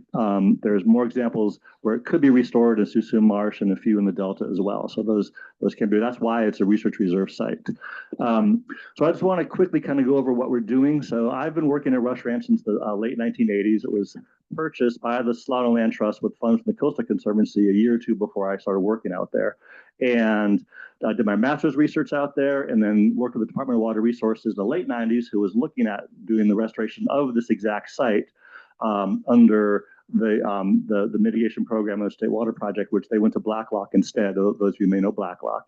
And so I've been trying to get this restored for 27 years now. So, and I'll just say that we are on the cusp of construction. We now have all the money, thank you to the State Coastal Conservancy, and selection for award from the US EPA. I guess those will all be announced formally as awards. Sounds like next week. Different program. Okay. We might wait a little bit longer. That's fine. So we're selected for award is what I've been told. So that gives us the funds to construct, which is fantastic. And that's been a huge effort to get there. So Rush Ranch has this incredibly unique ecological values because of this ancient tidal marsh and because of its natural uplands there. And it's right alongside Suisun Slough. So from an ecological standpoint, both for fisheries, but also birds out there, reptiles, western pond turtle as an example. It's this phenomenal opportunity. And because we have this natural upland edge, we have room for sea level rise accommodation and a lot of the rare plant communities that exist on this wetland upland transition. So it's really remarkable. So the actual restoration site is about 80 acres. And it was originally a duck pond. So if any of you know Suisun Marsh, a lot of places have been diked or duck clubs, and this had been used historically as a hunting club. What's really nice about it is it's not that subsided. So it's maybe a foot and a half below high tide level, which is uncommon in Suisun Marsh, but these edge properties, some of them are like this, and this is one of them. And it's got two fairly decrepit water control structures that allow about half a foot of tidal exchange right now. And those, when we're all done, will be full tidal breaches. We've been working, the basic restoration concept is to expand some channels, put some more ponds in there, lower the perimeter levees, and breach. And Eric has a map that'll kind of walk around and show what some of these features are. We have two issues there. One is Phragmites, and maybe very familiar to a lot of folks. And we also have an extreme buildup of thatch of the native vegetation. And so going back to what Austin was talking about before, part of the restoration plan, we've been working with the Patwin folks at Yota Dehi and then some others to work out. We have a burn as part of the project here. So it's a cultural burn that will both help in the process to deal with Phragmites and also to remove that thatch and really help to restart the restoration there. And so that will happen next March, I think is about the right time of year in Suisun, and the concerns about not getting peat fires going and everything, and we'll have very active control on that. So that's a really exciting part to work to get that, see that actually happen. And there may be down the road future burns, but as it might make sense. And that's really from the restoration standpoint. It's quite straightforward, which is really nice. It's just get the ties back in there fully and let nature take its course. There's cattle grazing out there. We're going to try to move the cattle a little bit out of the way so they leave the marsh alone. And it also, what's really nice about this project is it connects to a small seasonal watershed. You go down, and there's the fourth of 4 restoration actions at Rush Ranch that was put together in a master plan about 15 years ago. And one of them, what was done about 6 or 7 years ago, was up in one of the small drainages just above, and that will be reconnected to the tides directly, which would be really nice to see that. Some of that, Eric talked briefly about the public access improvements. As I guess the other part, Rush Ranch, before I hand it over, is heavily used for public access. And so it's about 2 miles off of Highway 12, very near the city of Fairfield and Suisun City. Extremely heavy school used by school groups out there for environmental education, learning about water quality. There's considerable research out there by a lot of organizations. That's part of what the NER helps to facilitate. Access adventure, so folks that are mobility impaired to get out there. So it's a place that has always had huge use. And so this is the first real significant improvements in that public access system to really benefit the ability of that site to support a wide variety of users in the educational and research component of the site.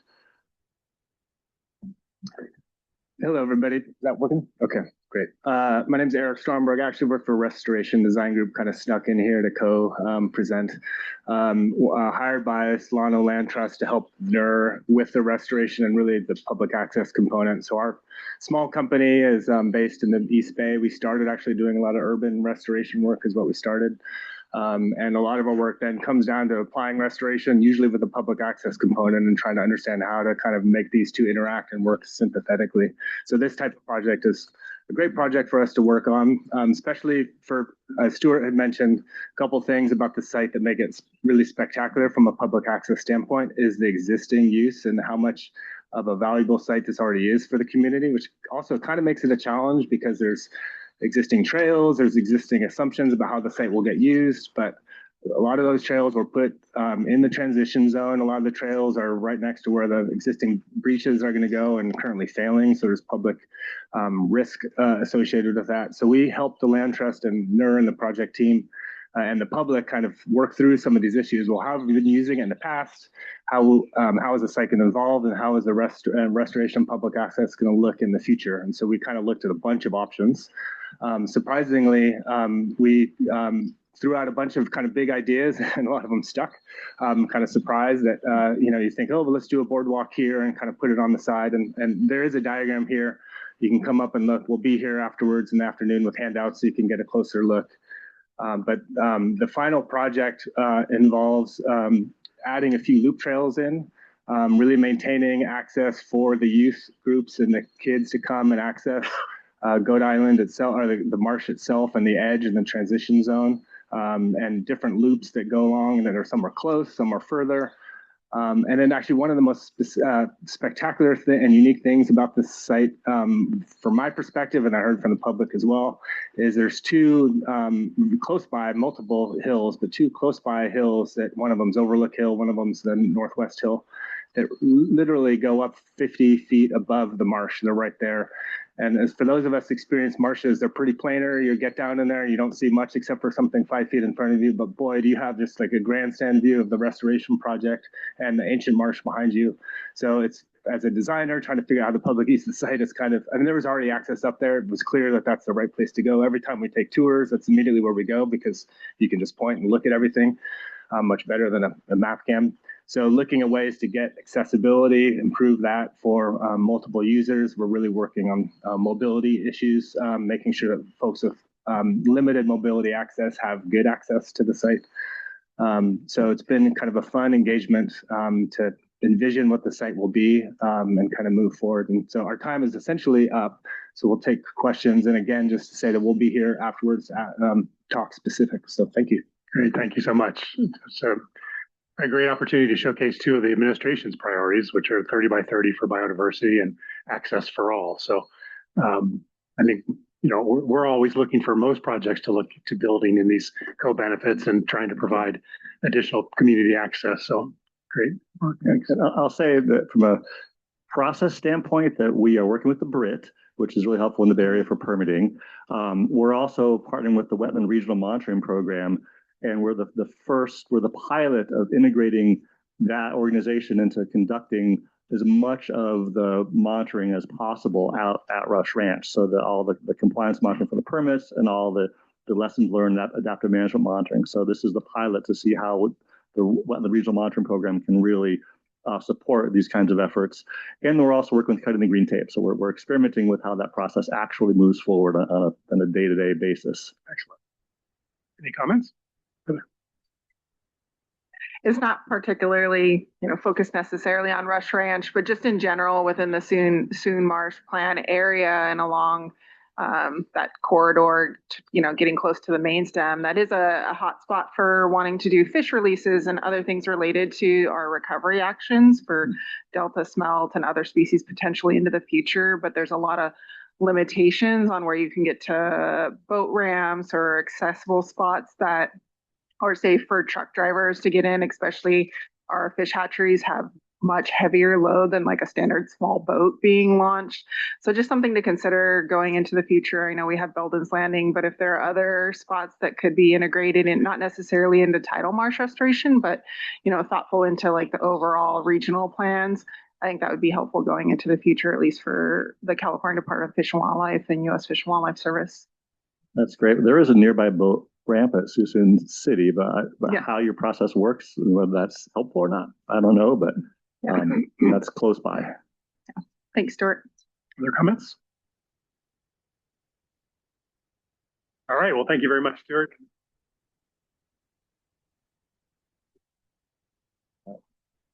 Our last presentation will be by Charlotte Biggs with DWR.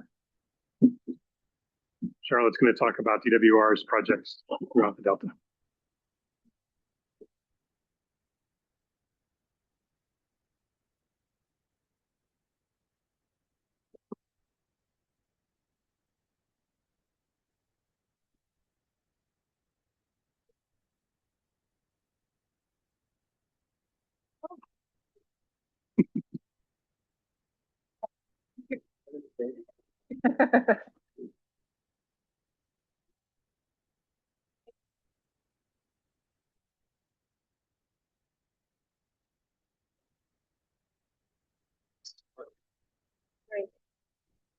Federal.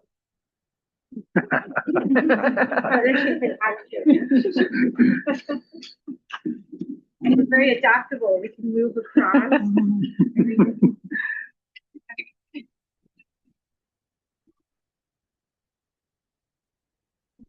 I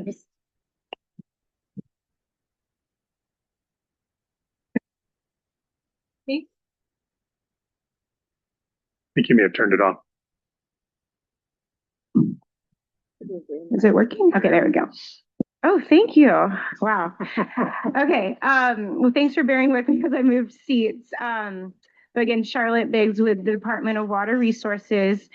My role has been at the department for the last 12 years has basically been overseeing our restoration portfolio. And so I'm going to talk about not one project in particular, but just sort of highlighting what we've accomplished over the last 8 to 10 years in the Delta specifically. But I did bring some handouts on 2 of our projects that are in planning. So I'll kind of end there and talk about sort of what we have in the pipeline. But I'm going to focus a lot on what we've done and our lessons learned to date. So let me just get my notes.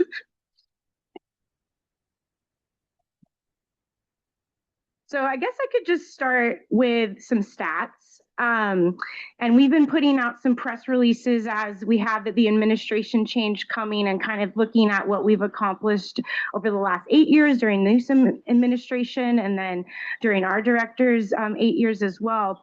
And during that time, we've completed or started construction on almost 30,000 acres of restoration.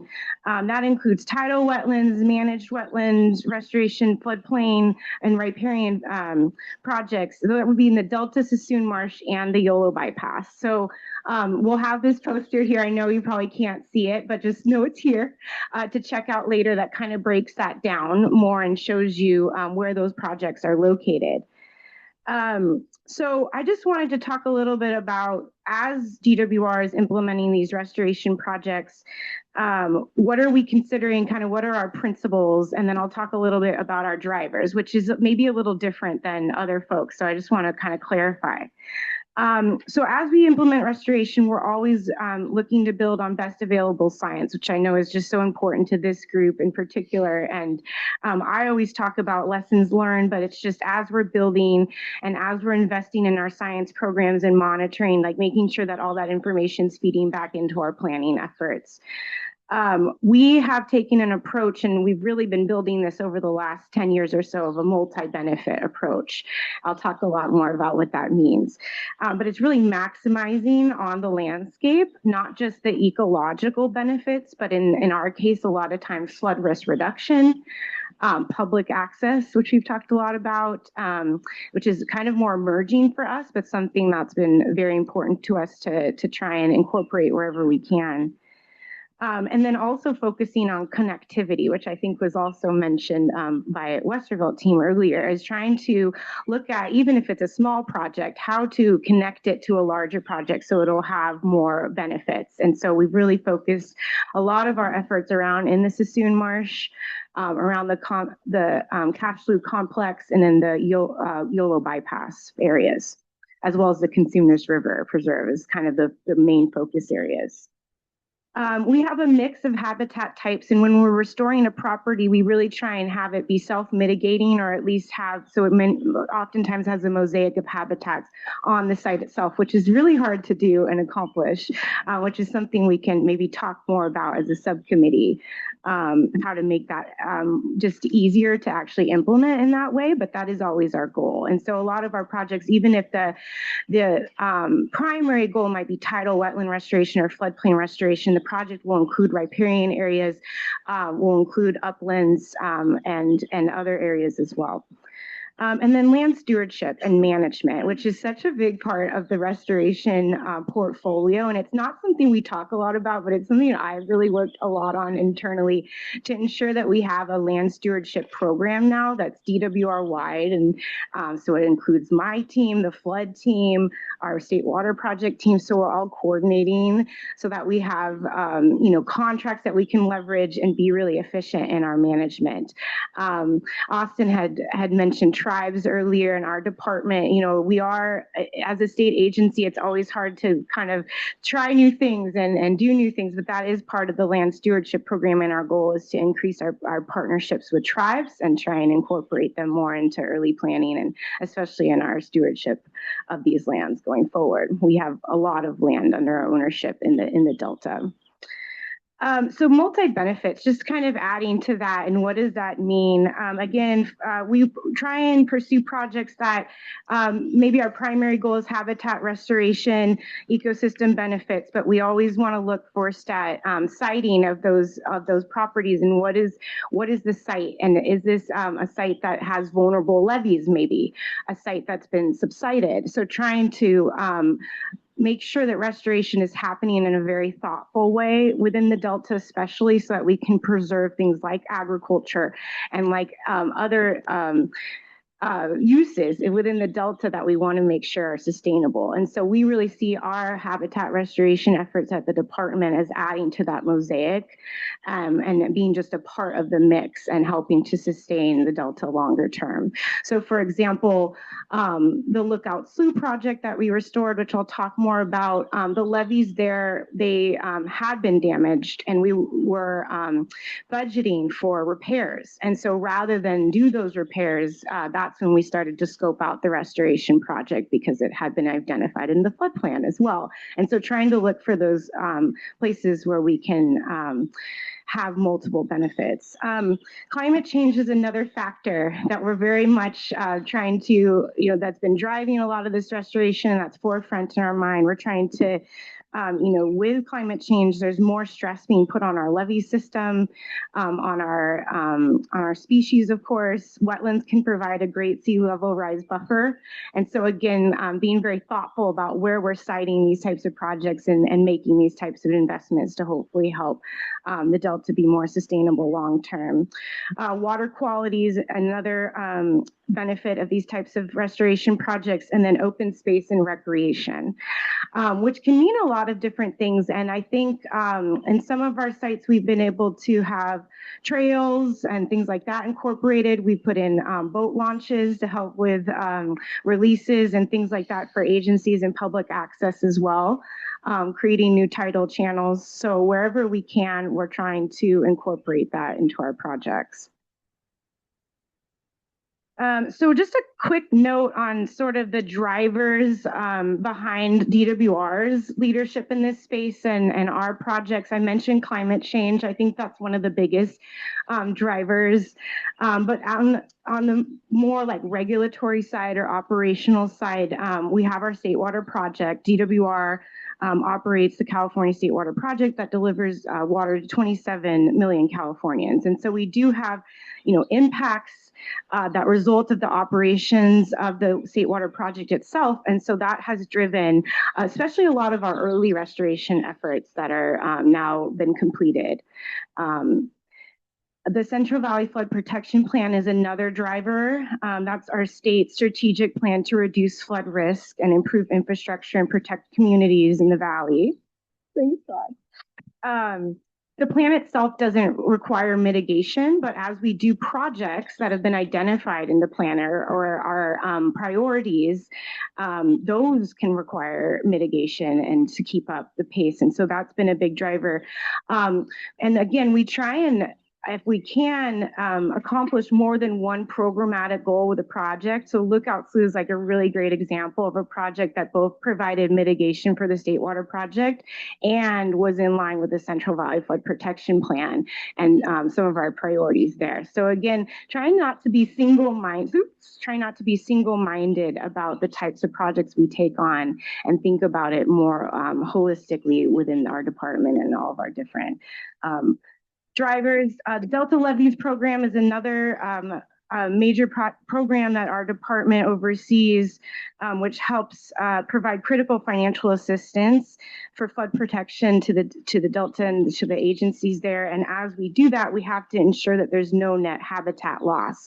And so while a lot of times we will work with agencies, reclamation districts to maybe do smaller projects, our department also takes on what we call special projects. And so we do larger projects to help keep the pace with maintenance in the levees system in the Delta as well.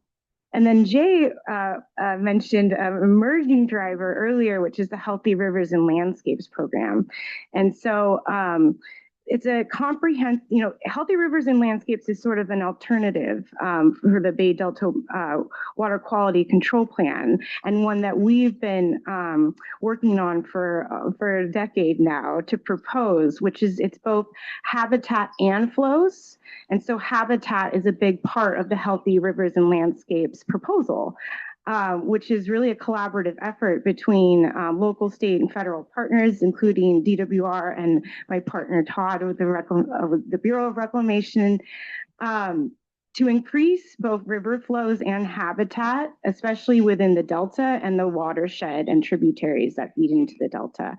So some of the projects that I'll highlight, especially ours that are in planning today that we're advancing now, are helping to we call them no regrets types efforts that are helping us with early implementation under the Healthy Rivers and Landscapes program. A lot of times they're also helping with Delta levees and other programs like I mentioned. A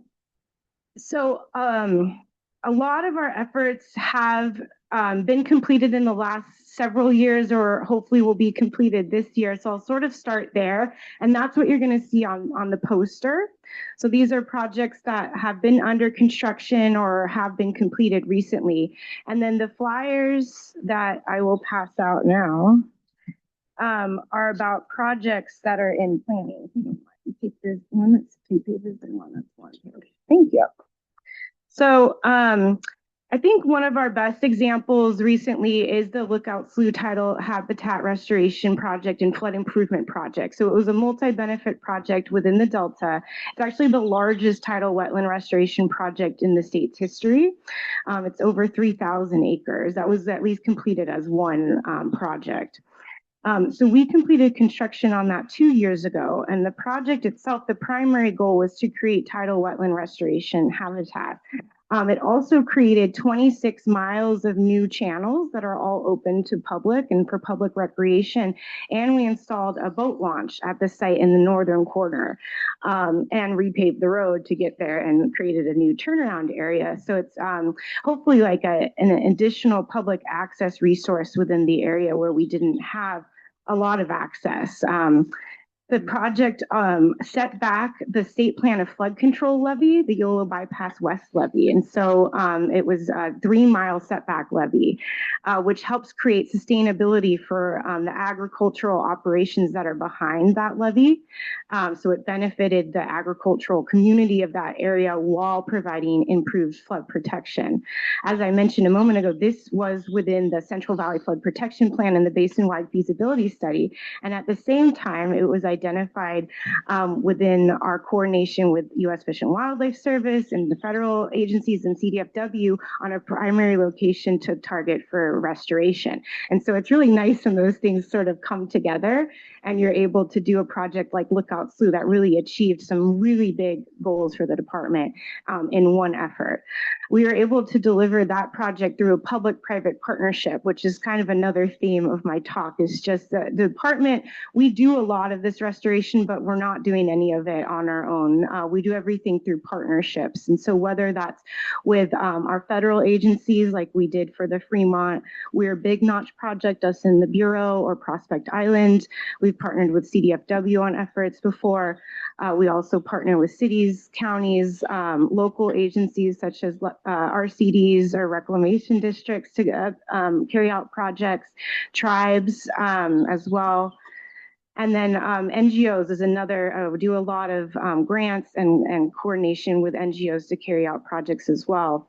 And then the Lookout Slough is completed through a public-private partnership, and we're doing that more and more. And that's really a place that we've been trying to invest more of our resources in doing projects that way, because we find that when both the public and the private have interest and skin in the game, it does get done very efficiently for both parties. And we both have strengths that we can help provide in those in those types of projects. So the state, we have the relationships with other agencies, and the private sector is able to bring on consultants to help, or maybe have their contractor on board to help advise on constructability during planning, which is something we can't do. So there's a lot of benefits to carrying out projects like that. So in last year's budget, one of the things we were able to get is DWR got new authority. Actually, it's contracting authority specifically for habitat restoration, and it's statewide, DWR wide, but it's meant to help us better partner with private sector that have projects that they're proposing, or landowners. It can help us be more efficient too in maintenance and management of sites, so that maybe the state doesn't have to always take on those that long-term obligation. So we're not just saying that. I just wanted to mention that there's actually been some work to help us be more efficient in that type of partnering, and so hopefully we'll see more of that in our implementation of healthy rivers and landscapes and some of our future efforts as well. So it looks like I got the warning. So the last thing I wanted to mention is some of the proposed projects that we have in planning, which is where we passed out a couple of quick flyers. So the first one I wanted to mention is the proposed project Tides End, which is in the bottom of the Yolo bypass. It's really just upstream of Lookout Slough and Lower Yolo Ranch, which are other projects that the department has recently restored. It's over 2,000 acres, and it's proposed as a project under the Healthy Rivers and Landscapes program to provide tidal wetland restoration and associated floodplain. One of the neat things that this project is in sequel. We've just put out our draft DIR for public review and are now getting ready to respond to those comments and finalize the environmental review. But one of the things that we're trying with this project is to have actually agriculture as part of the project, which we've also done on the Lower Elkhorn Levee setback project, but this is would actually have a lease for rice growing, and it would be part of the project. And we've been hoping that it could actually be part of the funding to help with maintenance and long-term sustainability of the site. We also looking into opportunities on Tides End to increase the hunting. So it was all privately small hunting clubs before.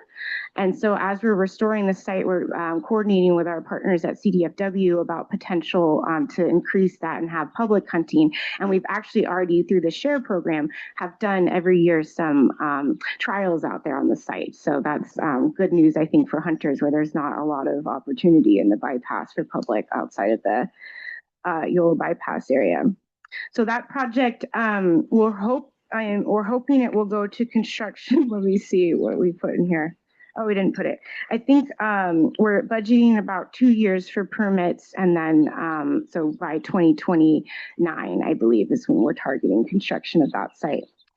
The other is another very large scale project. It's the proposed Little Egbert Tract multi-benefit restoration and flood improvement project. This is a great example of a project that's sited in a very strategic location, as I was talking about. So this project's behind a restricted height levee that's designed to flood. We've done modeling that think it really only has about 10 years of protection.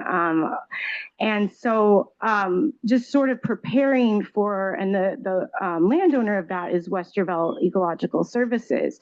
And so knowing that the site will someday flood, how can we transition, sort of manage that transition to have habitat, to maximize the habitat benefits on the site rather than just kind of losing the tract someday, and incorporating public access. So we're looking at different ways to have maybe a loop trail, potentially in maybe a future phase, a boat launch there as well. So a lot of opportunity on the Little Egbert Tract multi-benefit project site.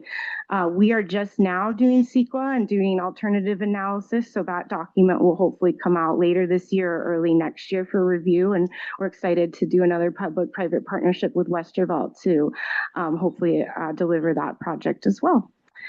So with that, we will be here at least for the beginning of the forum. We'll have the poster. We're also going to have a poster on the Regional Conservation Investment Strategy, RCIS, that DWR is proposing and investing in. We actually got some funding for that to move that forward in the budget this year.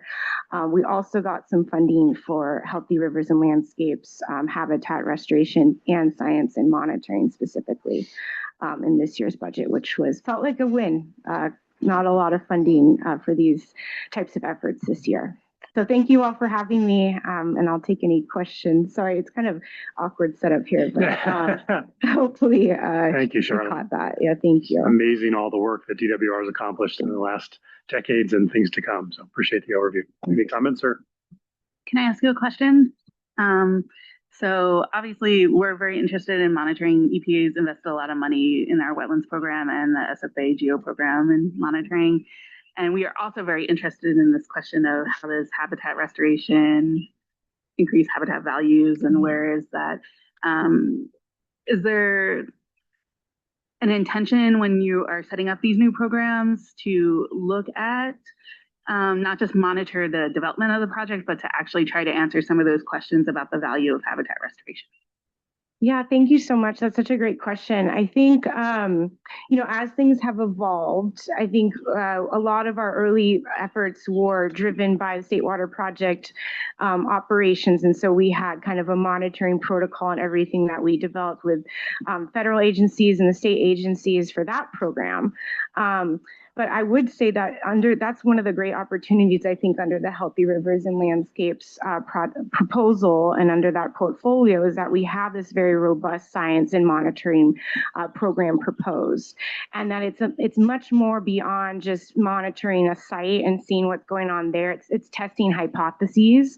And those would be beyond just the department. It's us as a water right holder collaborating with other water right holders in the state. And so Metropolitan was mentioned earlier with WebTrack, other big water users. So we'll be coordinating and testing those types of hypotheses statewide. And so it's taking the monitoring that we are doing on a site specifically, and then helping to hopefully inform, the science community and kind of next steps on the bigger picture. And of course, we're coordinating that with the Delta Stewardship Program and the science program under the Delta Stewardship or the Delta Plan as well.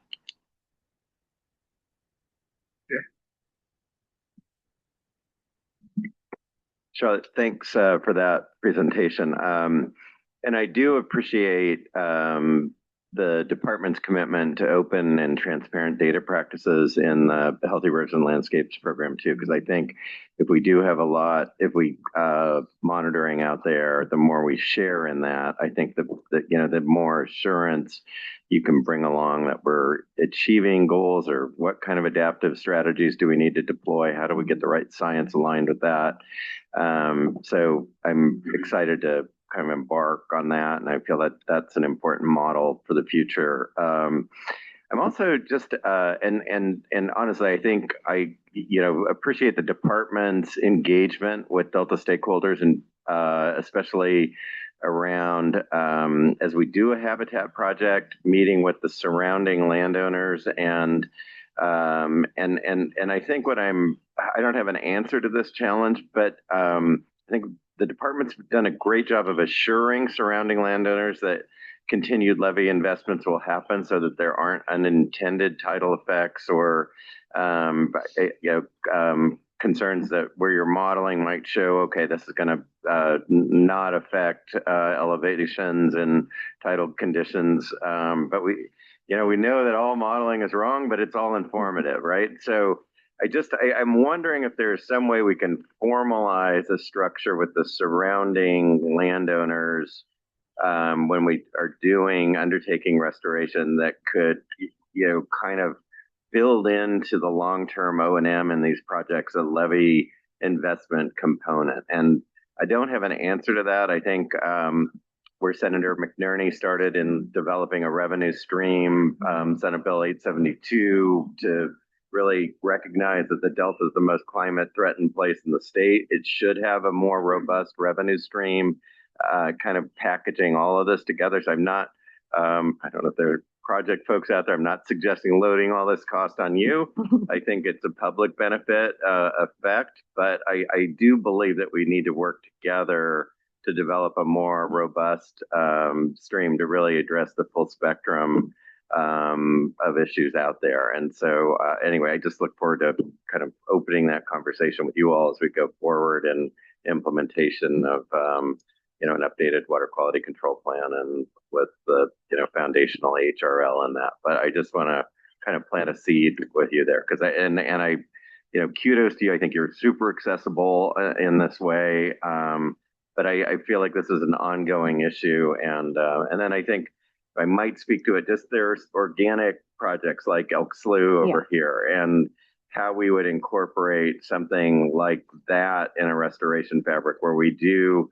I just feel like if we could kind of identify some of these areas where you have organic local support to do a project, if we could elevate some of those projects, I think that would also be reassuring in the wider Delta community. So just want to plant those seeds with you. But thanks for what you do, and I know you're super accessible, and I really appreciate that. So, yeah, I feel like there's kind of unintended and unintended concerns around some, like, what does a restoration project mean for me if I'm an adjacent landowner? And so, definitely. Anyway, I just want to I think we have to keep that conversation going forward to address those sort of unintended effects. And then, if we could think about some of the projects that really do have a lot of organic support to test this, maybe they're not in HRL, but they're adjunct to it in some way. So anyway, thank you. Thanks for what you do, and, your accessibility to all agencies really, but especially on the ground. So yeah, thank you, Jay. I won't, I'll keep it short, but I think a lot of times in these presentations, I talk about kind of the bigger, flashier projects, but I always like to mention like Delta Levees program. It's really like the backbone of the Delta levee system. And like if we're, doing these big projects, you have to maintain the levee system. We have to maintain the integrity of the levees, and smaller levees and to your point, smaller projects can combine with these larger projects and create even more benefits. So I think especially we, with Healthy Rivers and Landscapes, we really wanted to demonstrate that we were making progress. And in this next, or in the term, the 8-year term, I think we do want to expand that out to doing more partnerships with local groups that have projects that maybe could be bolstered by our state experience or lessons learned or funding or whatever we can help contribute. So I like those points a lot. Thank you.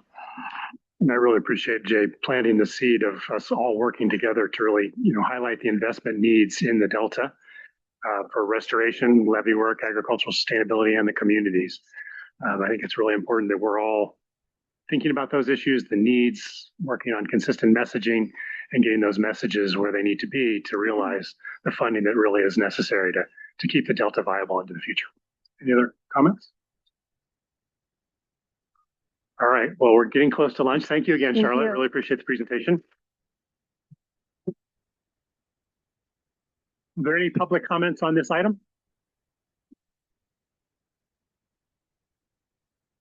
Okay, seeing none, that brings us to the last agenda item for the Restoration Subcommittee component, and that is general public comments on anything that hasn't been discussed here or other areas of interest for members of the public.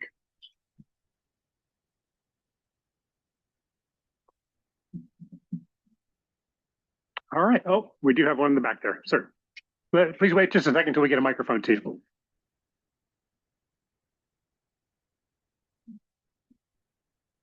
Hello. My name is Matt Conover. I'm with John McCormick Company. We've got several ranches up and down the river. Twin Cities Road is one near Zacharias Ranch with some open ground down there that is potentially part of the connectivity goals to get down further south to the McCormick-Williamson track. And we're concerned that the good neighbor policy needs to be focused on, and that there's a system-wide, Delta-wide issue to ensure that these latitudes are actually followed procedurally, that there's some guard to ensure that they're followed. We need to have penalties for non-compliance with that. We're not hearing about some plans that are underway that could flood us out because there's very little elevational difference between proposed track. It hadn't been proposed, hadn't been told to us, but we know it's underway. Talking to that landowner, we want to make sure that it's designed in a way that will perhaps have levees around it, so that when these floods come, put the foot of a reclamation district we manage. It's 5,000 acres with 60 different permit holders, landowners on there. We got 60 people working on a project at a time sometimes. All that water stacks up at the foot of the drain next to Lost Slough, part of the Snodgrass Slough in McKelvey. And it's very intimidating after having pumped it for 120 years to now have it turned around into filling up. There's so little elevation change there that any filling further flooding will flood our property. It's very tangible. This coming year is supposed to be 37% forecasted probability for a super El Nino with more rain than has come for 150 years. That's pretty daunting to consider. I'd also like them to hear what's being planned for that eventuality of Delta planning agencies. We can't respond to that right now, but I hope you focus with get into that this year, this summer, so that all the agencies in the whole state and the residents can do something, get the heck out of the flood waters to higher ground, foothills. Higher is going to be more snow, but we went through the 2017 and had levee breaks and flooded out 15 feet potentially where we are. So in 1986 we had 15 feet deep in our house and up in the barn tops. Still have the flood rings, the bathtub rings around it. It took a month to pump it out. It cost $60,000 in 2017 with the reclamation district. So these are worthy of your attention. Thank you very much. You guys doing a great job. Well, thank you so much for those comments, and know that they're entered into the record. So, are there any other public comments? All right, seeing none, I just want to thank everybody for being here. I found this to be extremely informative and helpful. to understanding what's going on. I hope you have as well. Most of us will be around for the lunch and for the rest of the afternoon. So if you have other thoughts about ways that this forum can be more informative, please feel free to reach out. And I think who's going to talk about lunch? Dylan, you're on the. Dylan's going to take us to our next segment here. Thanks, Campbell. We are going to set up sandwiches here at the Star, so there'll be a short transition period, and then the restoration forum will actually start at 1:30. Thanks again, everyone. Mm-hmm.